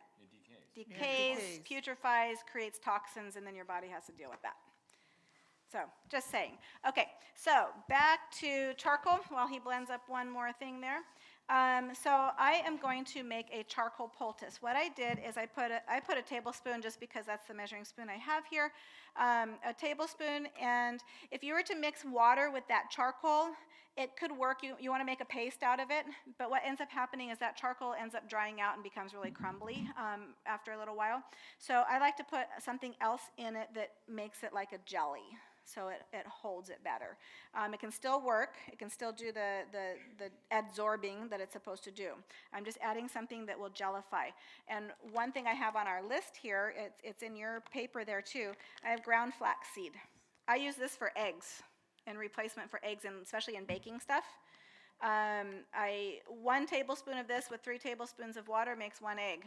And so I use that for my waffles, I use it for my muffins, all sorts of stuff like that. You can also use ground linseed, which is a drawer also, or you can use ground slippery elm, which is a drawer. Slippery elm, I want to tell you that it helps to heal GI tract stuff, because it increases the stimulation of mucus. So at a Whole Foods store, and I would ask them for it until you can ask at Oliver's. I was going to, because I would like to have some of it on hand. So you can ask at Oliver's. Otherwise, there's always Amazon or whatever. Yeah, always Amazon. So you put equal amounts in here of whatever carrier, whatever gellifying thing. Like I said, there's linseed, flaxseed, slippery elm, and then you put enough water to make that paste. I'm going to use the same spoon here. While she's mixing that, remember, 4th of July is around the corner, and we stress that the carbon, the charcoal that's in the barbecue pit is totally different than this. Mm-hmm. Now, if you burn it, What's that? indigestion, Yeah. We're talking all of a sudden you're having to take heartburn and stuff like crazy just to be able to let it sit down from all the barbecue. because it's sitting in there. So now there is something called, if you don't want to age, okay? If you don't want to age. I know, right? Wait, what? Perk up? when you barbecue something, there's something called AGE, which is age. It ages you. It's advanced glycation end product. And this is a very powerful carcinogen. It might be vegan. You might just do this and throw it in the barbecue. It's like, oh, because everybody's having the barbecue, I'm going to throw it in there and just getting the smoke. Oh, I love the smoke. It's actually putting this chemicals called advanced glycation end product. And you can do this in a lot of things when you're cooking and you like the brown color that makes it hard. You know, it's like crispy, like potatoes. Oh, I like that brown. When we make it really brown, that's actually you're making your own AGE, advanced glycation end product. And this carbon thing that's burning in your barbecue pit is actually just giving you cancer for free. Okay. So if you mix, there's no measurement of water. If you get it too soupy, just add more of your thickener. Like I'm going to just add a little bit more flaxseed here. If it's too thick, then just add some more water. And he's going to blend that real quick. I'm going to show you the consistency of this. It's going to be literally like a jelly.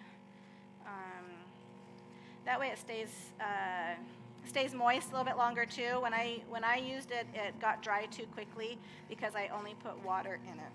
But now I learned to make it kind of like a soupy jelly. That might be not too bad. I could probably add a little bit more, or just let it sit for a second. It will gel up some more.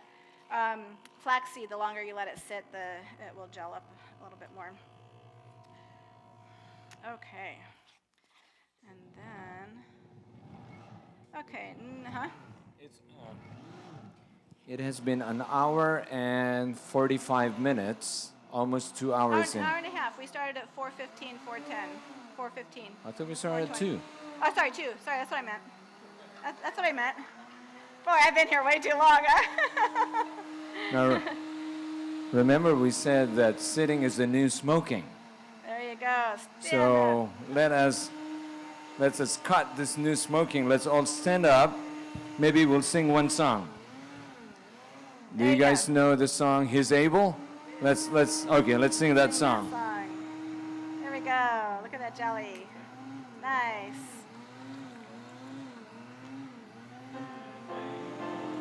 He's able, I know he's able.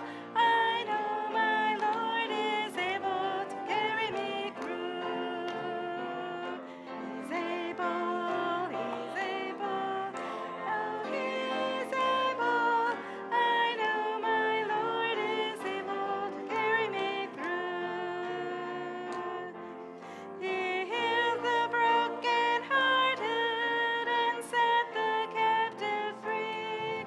He made the lame to walk again and caused the blind to see. He's able, he's able. I know he's able. I know my Lord is able to carry me through. Amen. All right, and God is able to use these remedies to help him. Oh, thank you, thank you, thank you, thank you, thank you. Somebody found some sweetness. Okay, here we go. So now what you do the same thing as you did with you can maybe seated if you want to, or you can stay seated. Yep. Spread this out here like this, like a goopy paste here. Like this. However size of area you want to treat. And then fold it over like a package again. And there you go. So it's starting to seep through the one layer there. You can come around if you want. And that's the layer that's going to go against your wound. Okay. Put plastic. Make sure that it's a 1/2 inch, 1 inch. I would go with 1 inch all the way around. Mine I didn't cut well enough. And then you're going to put it to wherever your area is that you need to detoxify. It works great on bee stings, like I said, other bites, ant bites, those kind of things. You might want to put another layer of either paper towel if it's like an open wound, like a boil, because you don't want the tattooing effect. Because The tattooing effect will go away eventually as your skin sloughs off. So, or you can draw something around or it. draw something around it. Be creative. Okay, so that is what we're going to do. You can leave that poultice in on, it's all written down here for a couple hours. You can leave it overnight if you like. All right, time is getting away. We'll try to stop here at 4 o'clock. My last thing actually that I wanted to cover tonight is one form of hot and cold treatment, hydrotherapy. All right, and then I'll show you that real quick.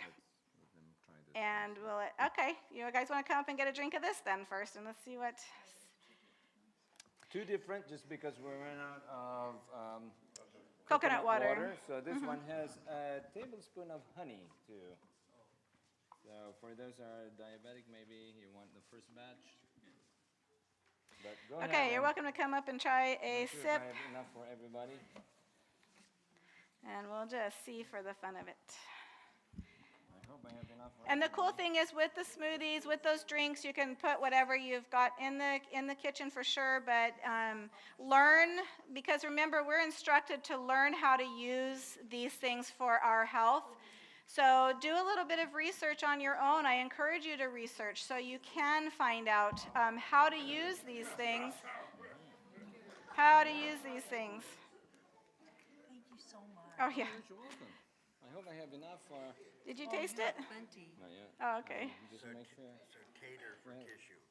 There you go. Okay, so we just got a way to remember. Do I use ginger or potato for joints or tissue? Okay, so ginger for joints, ginger poultice for joints.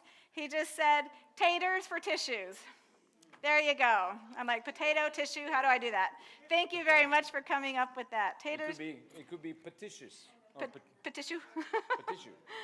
Thank you so much. Okay, taters for tissues. There we go. Okay. Give them a try of that one. Yeah, we should probably do that. How can we? Are these? How can we? I know those are spoons, but what I want to do. People one. This is cough syrup. This onion one is cough syrup. The other one is. You okay? No, Okay. The onion one is cough syrup. The other one is just kind of an immunity booster. Here's the thing. Somebody told me there's no such thing as an immunity booster, because if your immune system was 100%, what is there to boost? Can you get better than 100%? So, but oftentimes it's not. So this helps with that. So I don't know how best to do this to maintain sanitation. Let's see if we can do this. Here, I can do this. If you guys come up, I can give you a sample of.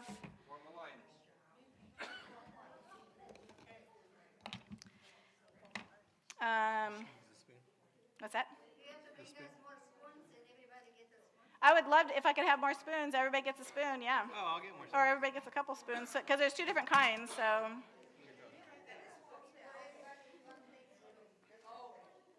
Okay, this is just the immune one, and I'll take this one. Do you want to try the onion one, the cough syrup? Which one would you like to try? This is a cough syrup with the onion. And that's just kind of an immunity booster.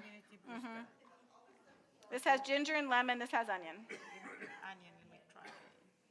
You'll be surprised, I think, I hope. Check it out.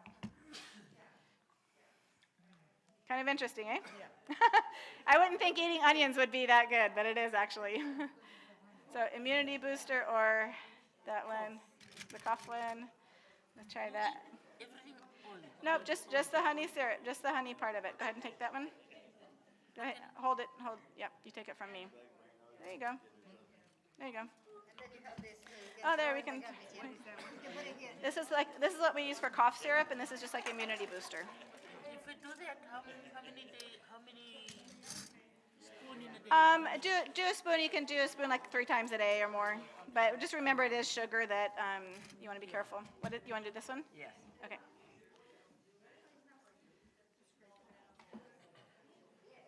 Sorry, here, I'm going to try to. There you go, you got it.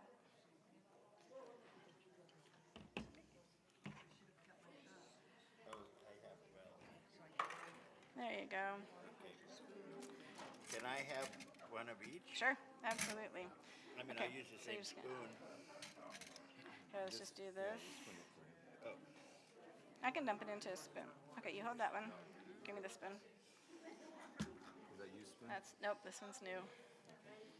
Just keep your spoon. I'm going to dump this into it. oh, okay. Oh, there we go. There you And go. I'll try both also. Now, is this the coffee? This is the immunity one. I think I like that better than that. Oh, It's sweet, right? the That's second why. batch has Honey in it? Really good. Isn't it good? It's kind of and I surprising, add isn't it? ginger. Try this So one. it's You'll a be little surprised at this one too. bite. Okay, yeah. Thank you. Because it's onion, I wouldn't have thought that it would be okay. But it's pretty cool, isn't it? So, and it does help with the cough. I have found that out. It needs it. Well, maybe I'll try both. Okay, there you go. I think that's right. Yeah, it does taste a lot better than the other one. Sometimes it's not real fun to drink greens, but it's all right. I don't know not which sure one that was, where you picked it up, where you got it It from. doesn't have onions. That No, honey. honey, I don't the know one which- in the right side, the latter one has. The one over here had But- honey. I don't. Okay. The honey was for everybody, so it's only like a. So this is a cough syrup. This is like an immune booster kind of a thing. So you want to try the cough syrup one? If you want to try both of them, you're welcome to. I'll just give it some more to you. I love the book Back to Eden. It has a lot of activated charcoal. Yep, there you go. Do you want to try this one too? I've seen Hey, I'll pour it in that spoon. I'll pour it in that spoon. There you go. You can. I've seen people try to commit suicide and they give them activated Yep. charcoal. Yep. and they pull Yep. it up. It's like, man, you foiled my plan here. Okay, I'm gonna give this to the next person here. All right, that's all right. So do you like try cough syrup, or you can try both of them if you want to. Here, I'll help you. I'll help you. Yeah, I'll dish it up for you. There you go. So that one, the onion one, is like for a cough syrup. This one is just for like, if you're feeling sick, yeah, if you're feeling sick or you want to overcome something, that's a really good one because it has the lemon and the ginger in it. Thank you so much. You're welcome. You want to try this one?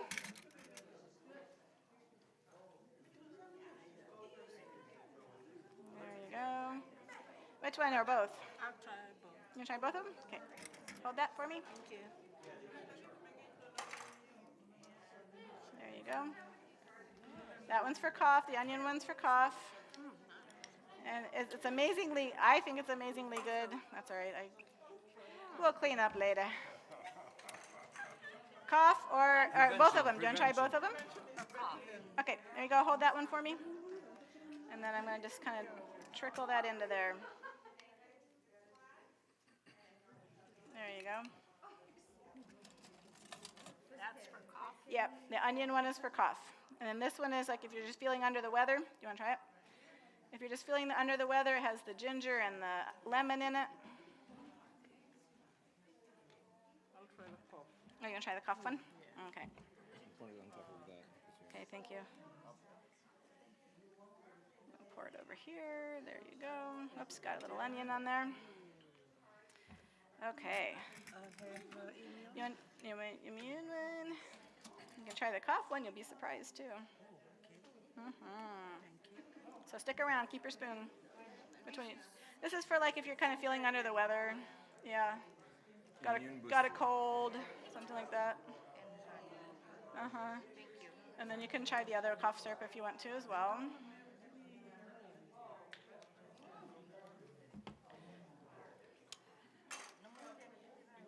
And that's for the cough. Which one did you do? You want the cough one? Cough, yeah. I've tasted that already. There you go. Which one do you want? The cough one? No, I already finished. You did the cough one? Okay, you want to try this one? All right. Cool. Yay. There we go.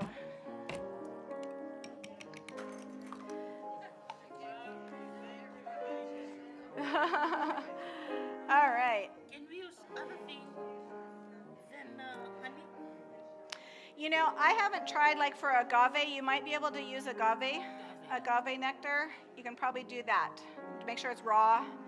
But I haven't tried. But I know honey is very healing, and honey is a complex carbohydrate. Agave is refined. So Honey is the best. yeah, I mean it works the best. Yeah. Okay. I have one more treat for you that I will just talk about because I know we all probably want to get out of here. So maybe we'll have to do hydrotherapy another time. Okay, so I personally like to have a sweet thing now and then, and if it's not the booster here, I like to make nutritious treats, and my recipe, the things that I like to use are nuts and dates, and maybe some cacao powder, maybe some vanilla, stuff like that. So I am not that good. I've not completely trained my palate to use carob instead of chocolate, but I'm trying. I'm working on that. In fact, this is one of my first tries to do it. But otherwise, what I do is I use cacao powder, raw cacao powder, which is not as refined as like hot chocolate cocoa. It doesn't have all the alkali, whatever that means, in it, and stuff like that. So it's definitely less processed than the chocolate powders. So again, for the sake of time, what I will just tell you about this, and then I will let you taste it because I don't want, well, I could blend it up, start blending it here, but I have some already made up, so you don't have to wait for me. Okay, so what I do is, let's unplug that for a second. Okay. I use my food processor for this. I put in nuts. I put in pecans and almonds. I like to mix it up a bit, 1.5 cups of each of those. And I blend it till it's pretty much of a powder. Pecans, though, they have oil in them, and so if you keep blending them, they will turn very oily. So you don't want to break the oil out of their little bubble matrices because then that becomes free oil, and then that's damaging to you. So don't blend it so much that you get that oil out. Let's see what we can do here.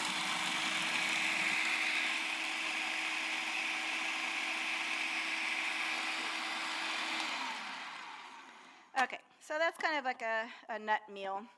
And then what I'm going to do is I'm going to kind of stir up a little bit of, I have vanilla powder in here. So I'm going to stir a little vanilla powder up in there. Come here. And when I use vanilla, I use vanilla. I love vanilla. I'm going to put a pinch of salt in there, literally just a pinch. You can hardly see it in the bag. Just a pinch, and I am going to use this time, oh no, this is carob, I marked it. This is carob powder, so I'm going to put that in there, and then I'm going to give that a pulse so it just kind of mixes up all the dry ingredients first, and I can tell you the recipe so you can write it down on your book, on your paper in a minute, or later after we dismiss everybody. So I'm just going to pulse that and make it, blend it up a little bit. Okay. Now I'm going to add in 1 cup of dates that are pitted. I like the medjool dates. They're a lot softer and don't have that waxy covering that the other dates have. So I use medjool dates with all my stuff. But it's personal preference, whatever you want. I don't on this one. Some recipes I do soak my dates first, especially like if I'm making a caramel sauce. Using dates, ooh, that's really good. But then I do soak the You mentioned about the nuts. Don't process them until the oil, because you have break down something about the oil. Is that the same with the cashew? Any nut?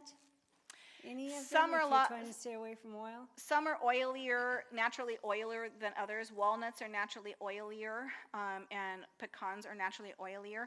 You would have to blend the walnuts the almonds. I'm It talking would- about cashews, though, because there's, Right. Sorry, go ahead. Cashew is actually not a nut. Not a nut.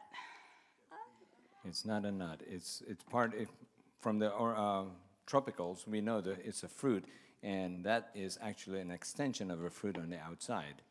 And especially the if we're seed, I guess. talking high fat content, that's purely just fat. So our daughter went to Weimar Academy. They used a lot of cashew for a lot of the base. right. For everything. She gained a lot of weight there. Gained a lot of weight, breakout So on her face. cashew, and be careful everything. with cashew. Cashew is not part of the nut, not like almond, not like pecans. It's actually, it might be a seed.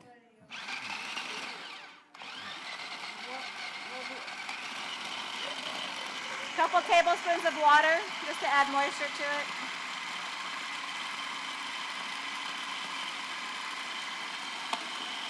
And you just blend that until it becomes kind of clumped together.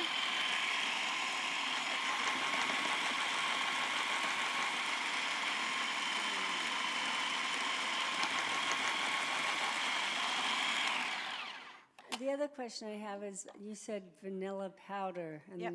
what's the Now difference? you've got a nice squishy dough. Okay, vanilla powder. I just use I interchange or use liquid vanilla and also powdered vanilla. Just depends on what I have on hand and what my recipe will be, which will be more useful. So if I'm adding my vanilla to the liquids, I would rather use a liquid vanilla. Is there if a I- difference, though? Isn't powder more processed than the liquid? The liquid vanilla is very processed as well. They actually soak the Okay. it depends on how it is processed, but usually they soak it in alcohol. So look at your liquid vanilla. There's usually alcohol in there. So, but you can get vanilla that does not have alcohol in it. So just look at the processing. Yep.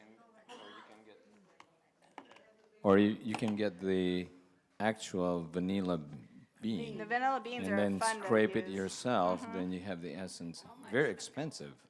But yeah.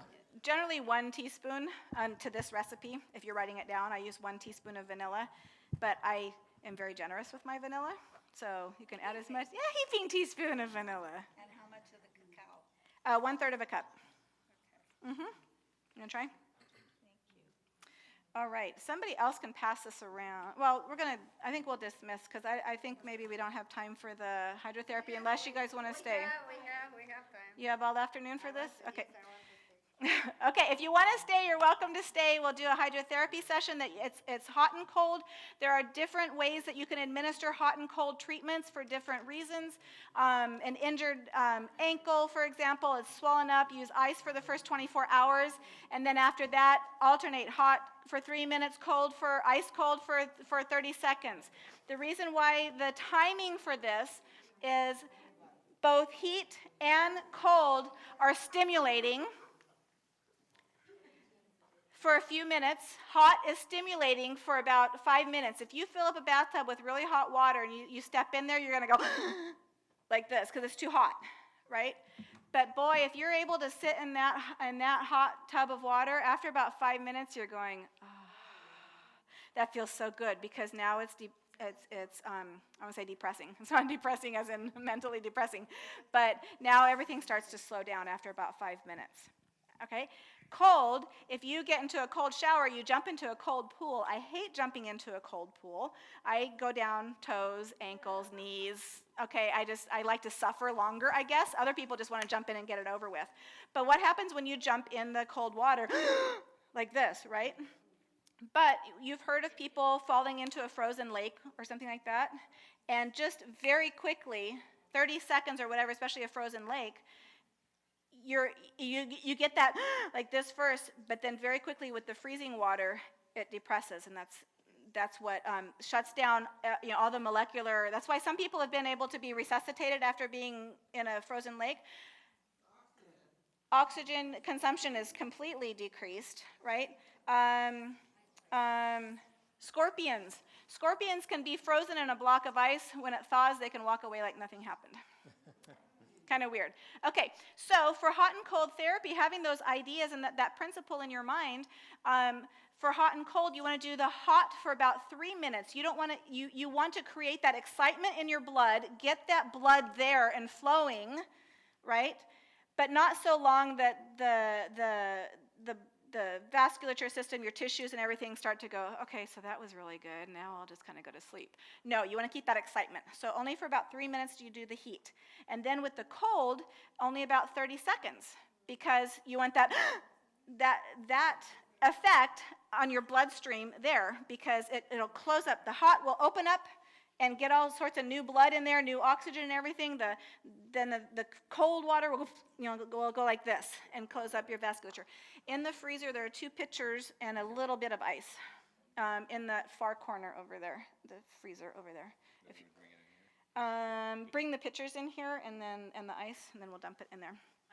Oh, okay, thanks for helping. So same principle then with hot and cold treatments. You can do your ankle, you can do your hand, your wrist, whatever. This morning I did a hot and cold contrast shower. So you can do hot for about 3 minutes, just as hot as you can stand it. Just douse yourself with that heat, that hot water and everything for about 3 minutes, and then turn the water to tepid or cold. Cold would be really good. So you're going, and you're dancing around in the shower like this. Okay, do that for 30 seconds. You just gave yourself a hot and cold treatment. We like to repeat it 3 times. Okay, after you repeat it 3 times, the hot, the cold, that's once. Hot, cold, that's twice. Hot, cold, that's 3 times. If you do it more than that, the body just tends to get exhausted, and we don't do it any longer. So we just stop there. Okay, perfect. Yep, you can just pour it in there, and I'm going to try to. I didn't have room in my freezer to store any ice, and so we tried to make some here. That's good. So what we'll do? Oh, yeah. I'm sorry, was what gonna was ask that? the same thing. Does it help build your immune system? Yes, Julie and I were yes, talking. that's what it's for. Yes, it's to Okay. helping to build your immune system, for especially those contrast showers, the contrast showers, contrast baths, those kind of things. It Go ahead. stimulates your blood flow to Blood your flow. tissues, and then it brings it back. Because then, huh?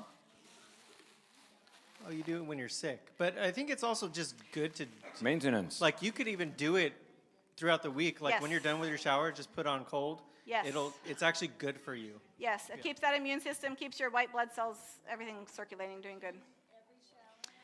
You don't have to, but when you're sick, like when I had now? COVID, that's what I did Let's go this way. every day. Is I would do the 3 minutes see? hot, then I do 30 seconds cold, do it 3 times, and it helps to stimulate your immune system. But I mean, yeah, you can do, you can just, yeah, you can. Okay, that's good.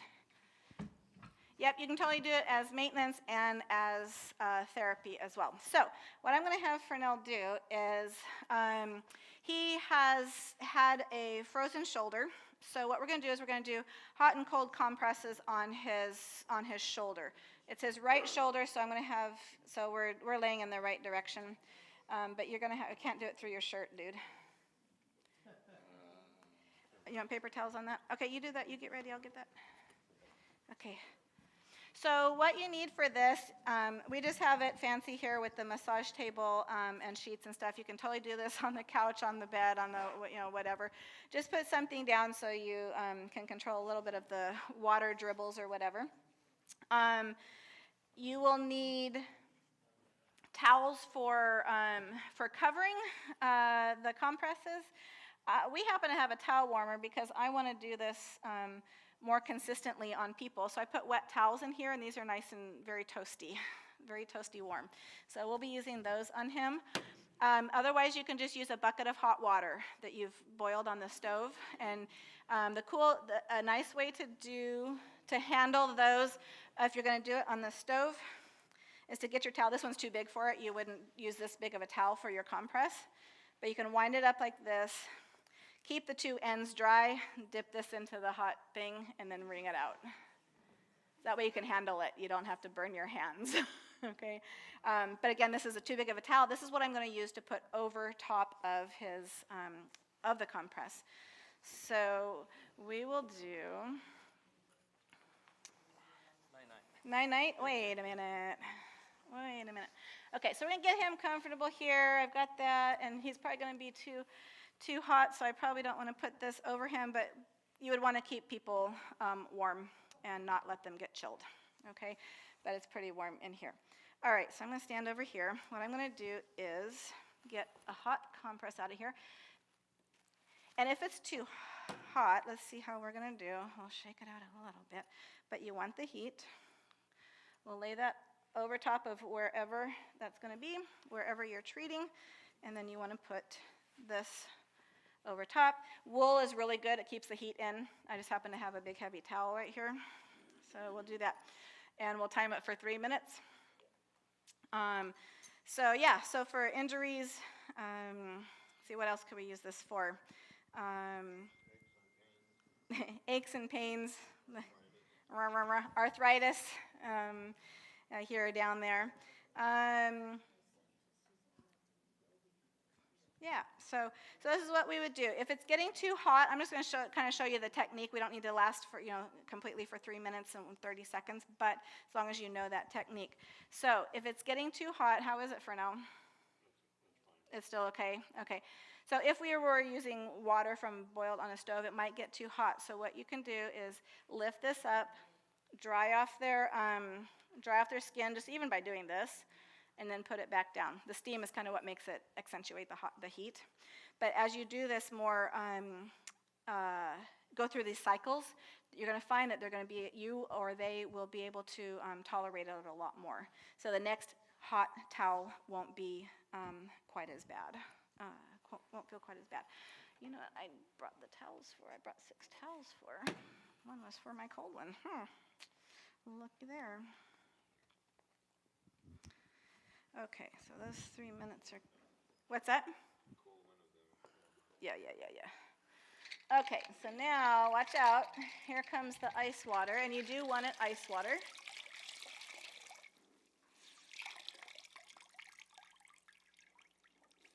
There you go.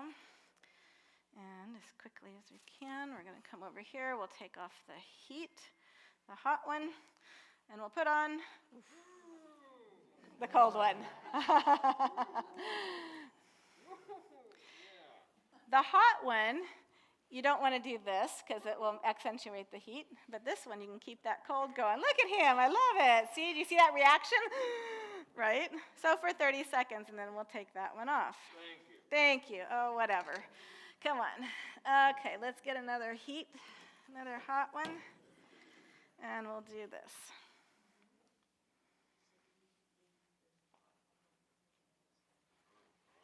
There you go. Okay, so and then we I have let a that. question. Yes, question. I've done this with hot and cold rice in a bag. Mm-hmm. Is that's what I've used before? If that's what you have, use it, and if that's what works. But the moisture is what works, and Correct. what do you call it? Transfers. Thank you. I'm trying to think of a word. Okay. The moisture is really good for that. Yeah. Another question. For an injury, you couldn't do that in the shower then? That's not the same because you would have ice water? You need ice water, but you totally can use the shower because it is very cold after if you put it on cold, it's cold. So you wouldn't use it for necessarily for treatment in the shower necessarily, like just on a daily basis or whatever, but for keeping up your immune system, just to be healthy. For an injury, it's better to just do it this way. Yeah, in the shower, it's not going to be adequate enough. Yep. Okay, there's round number 2, here's the second half of round number 2.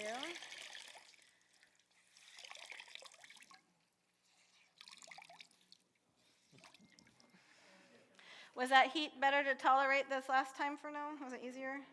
Okay. Here, let's see what happens this time. Yeah? Is that good? Hands are cold, is what he said.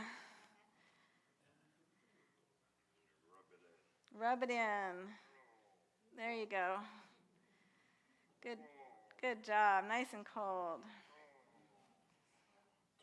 Torture? No, you're loving every minute of it.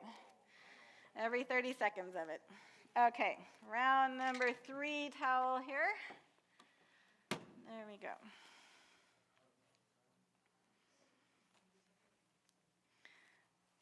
And each time you're going to find that they can actually tolerate that heat a lot better, because they're, it's like if you were to take just a hot bowl of water or something, if you put your hand in it, it's going to, it's really hot. But if you keep doing that, pretty soon you're going to get used to it, and you can just kind of like leave it in there. So, but it's still the same temperature. It's just now you're able to tolerate it a little bit better. Sprained ankle, yes. You could do this with a sprained ankle, but for the first 24 hours, put ice on it. Okay? You can just put a bag of ice on it. And then after that 24 hours, you can do the hot and the cold. Helps to reduce that swelling, and just, it brings, like he was saying, it brings that blood flow. It opens up your blood vessels and it closes your blood vessels. Brings new blood, oxygenated blood, healthy blood in there to get rid of that inflammation, closes it up with the cold again, and then brings new blood again. So speaking of that, it's so important that our blood is healthy. Otherwise, we're bringing blood to the area that's not going to, well, it's going to do some good, but it could do better, more good if it's healthy blood. So, again, eat healthy, stay healthy, drink lots of water, all those kind of health principles that God has given to us. They say you are what you eat, and you are. That's what makes your blood healthy or not. Okay, last round, you always end on cold. And here we go. Ready for this? Woohoo!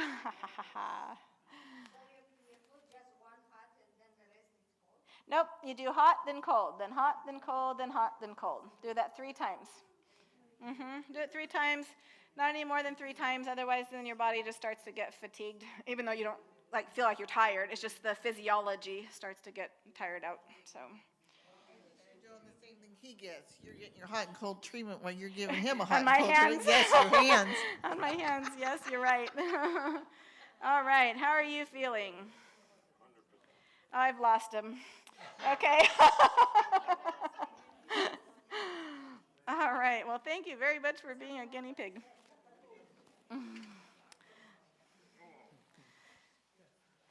Yeah, you okay? I'm good. Oh, that was rough, huh? All right.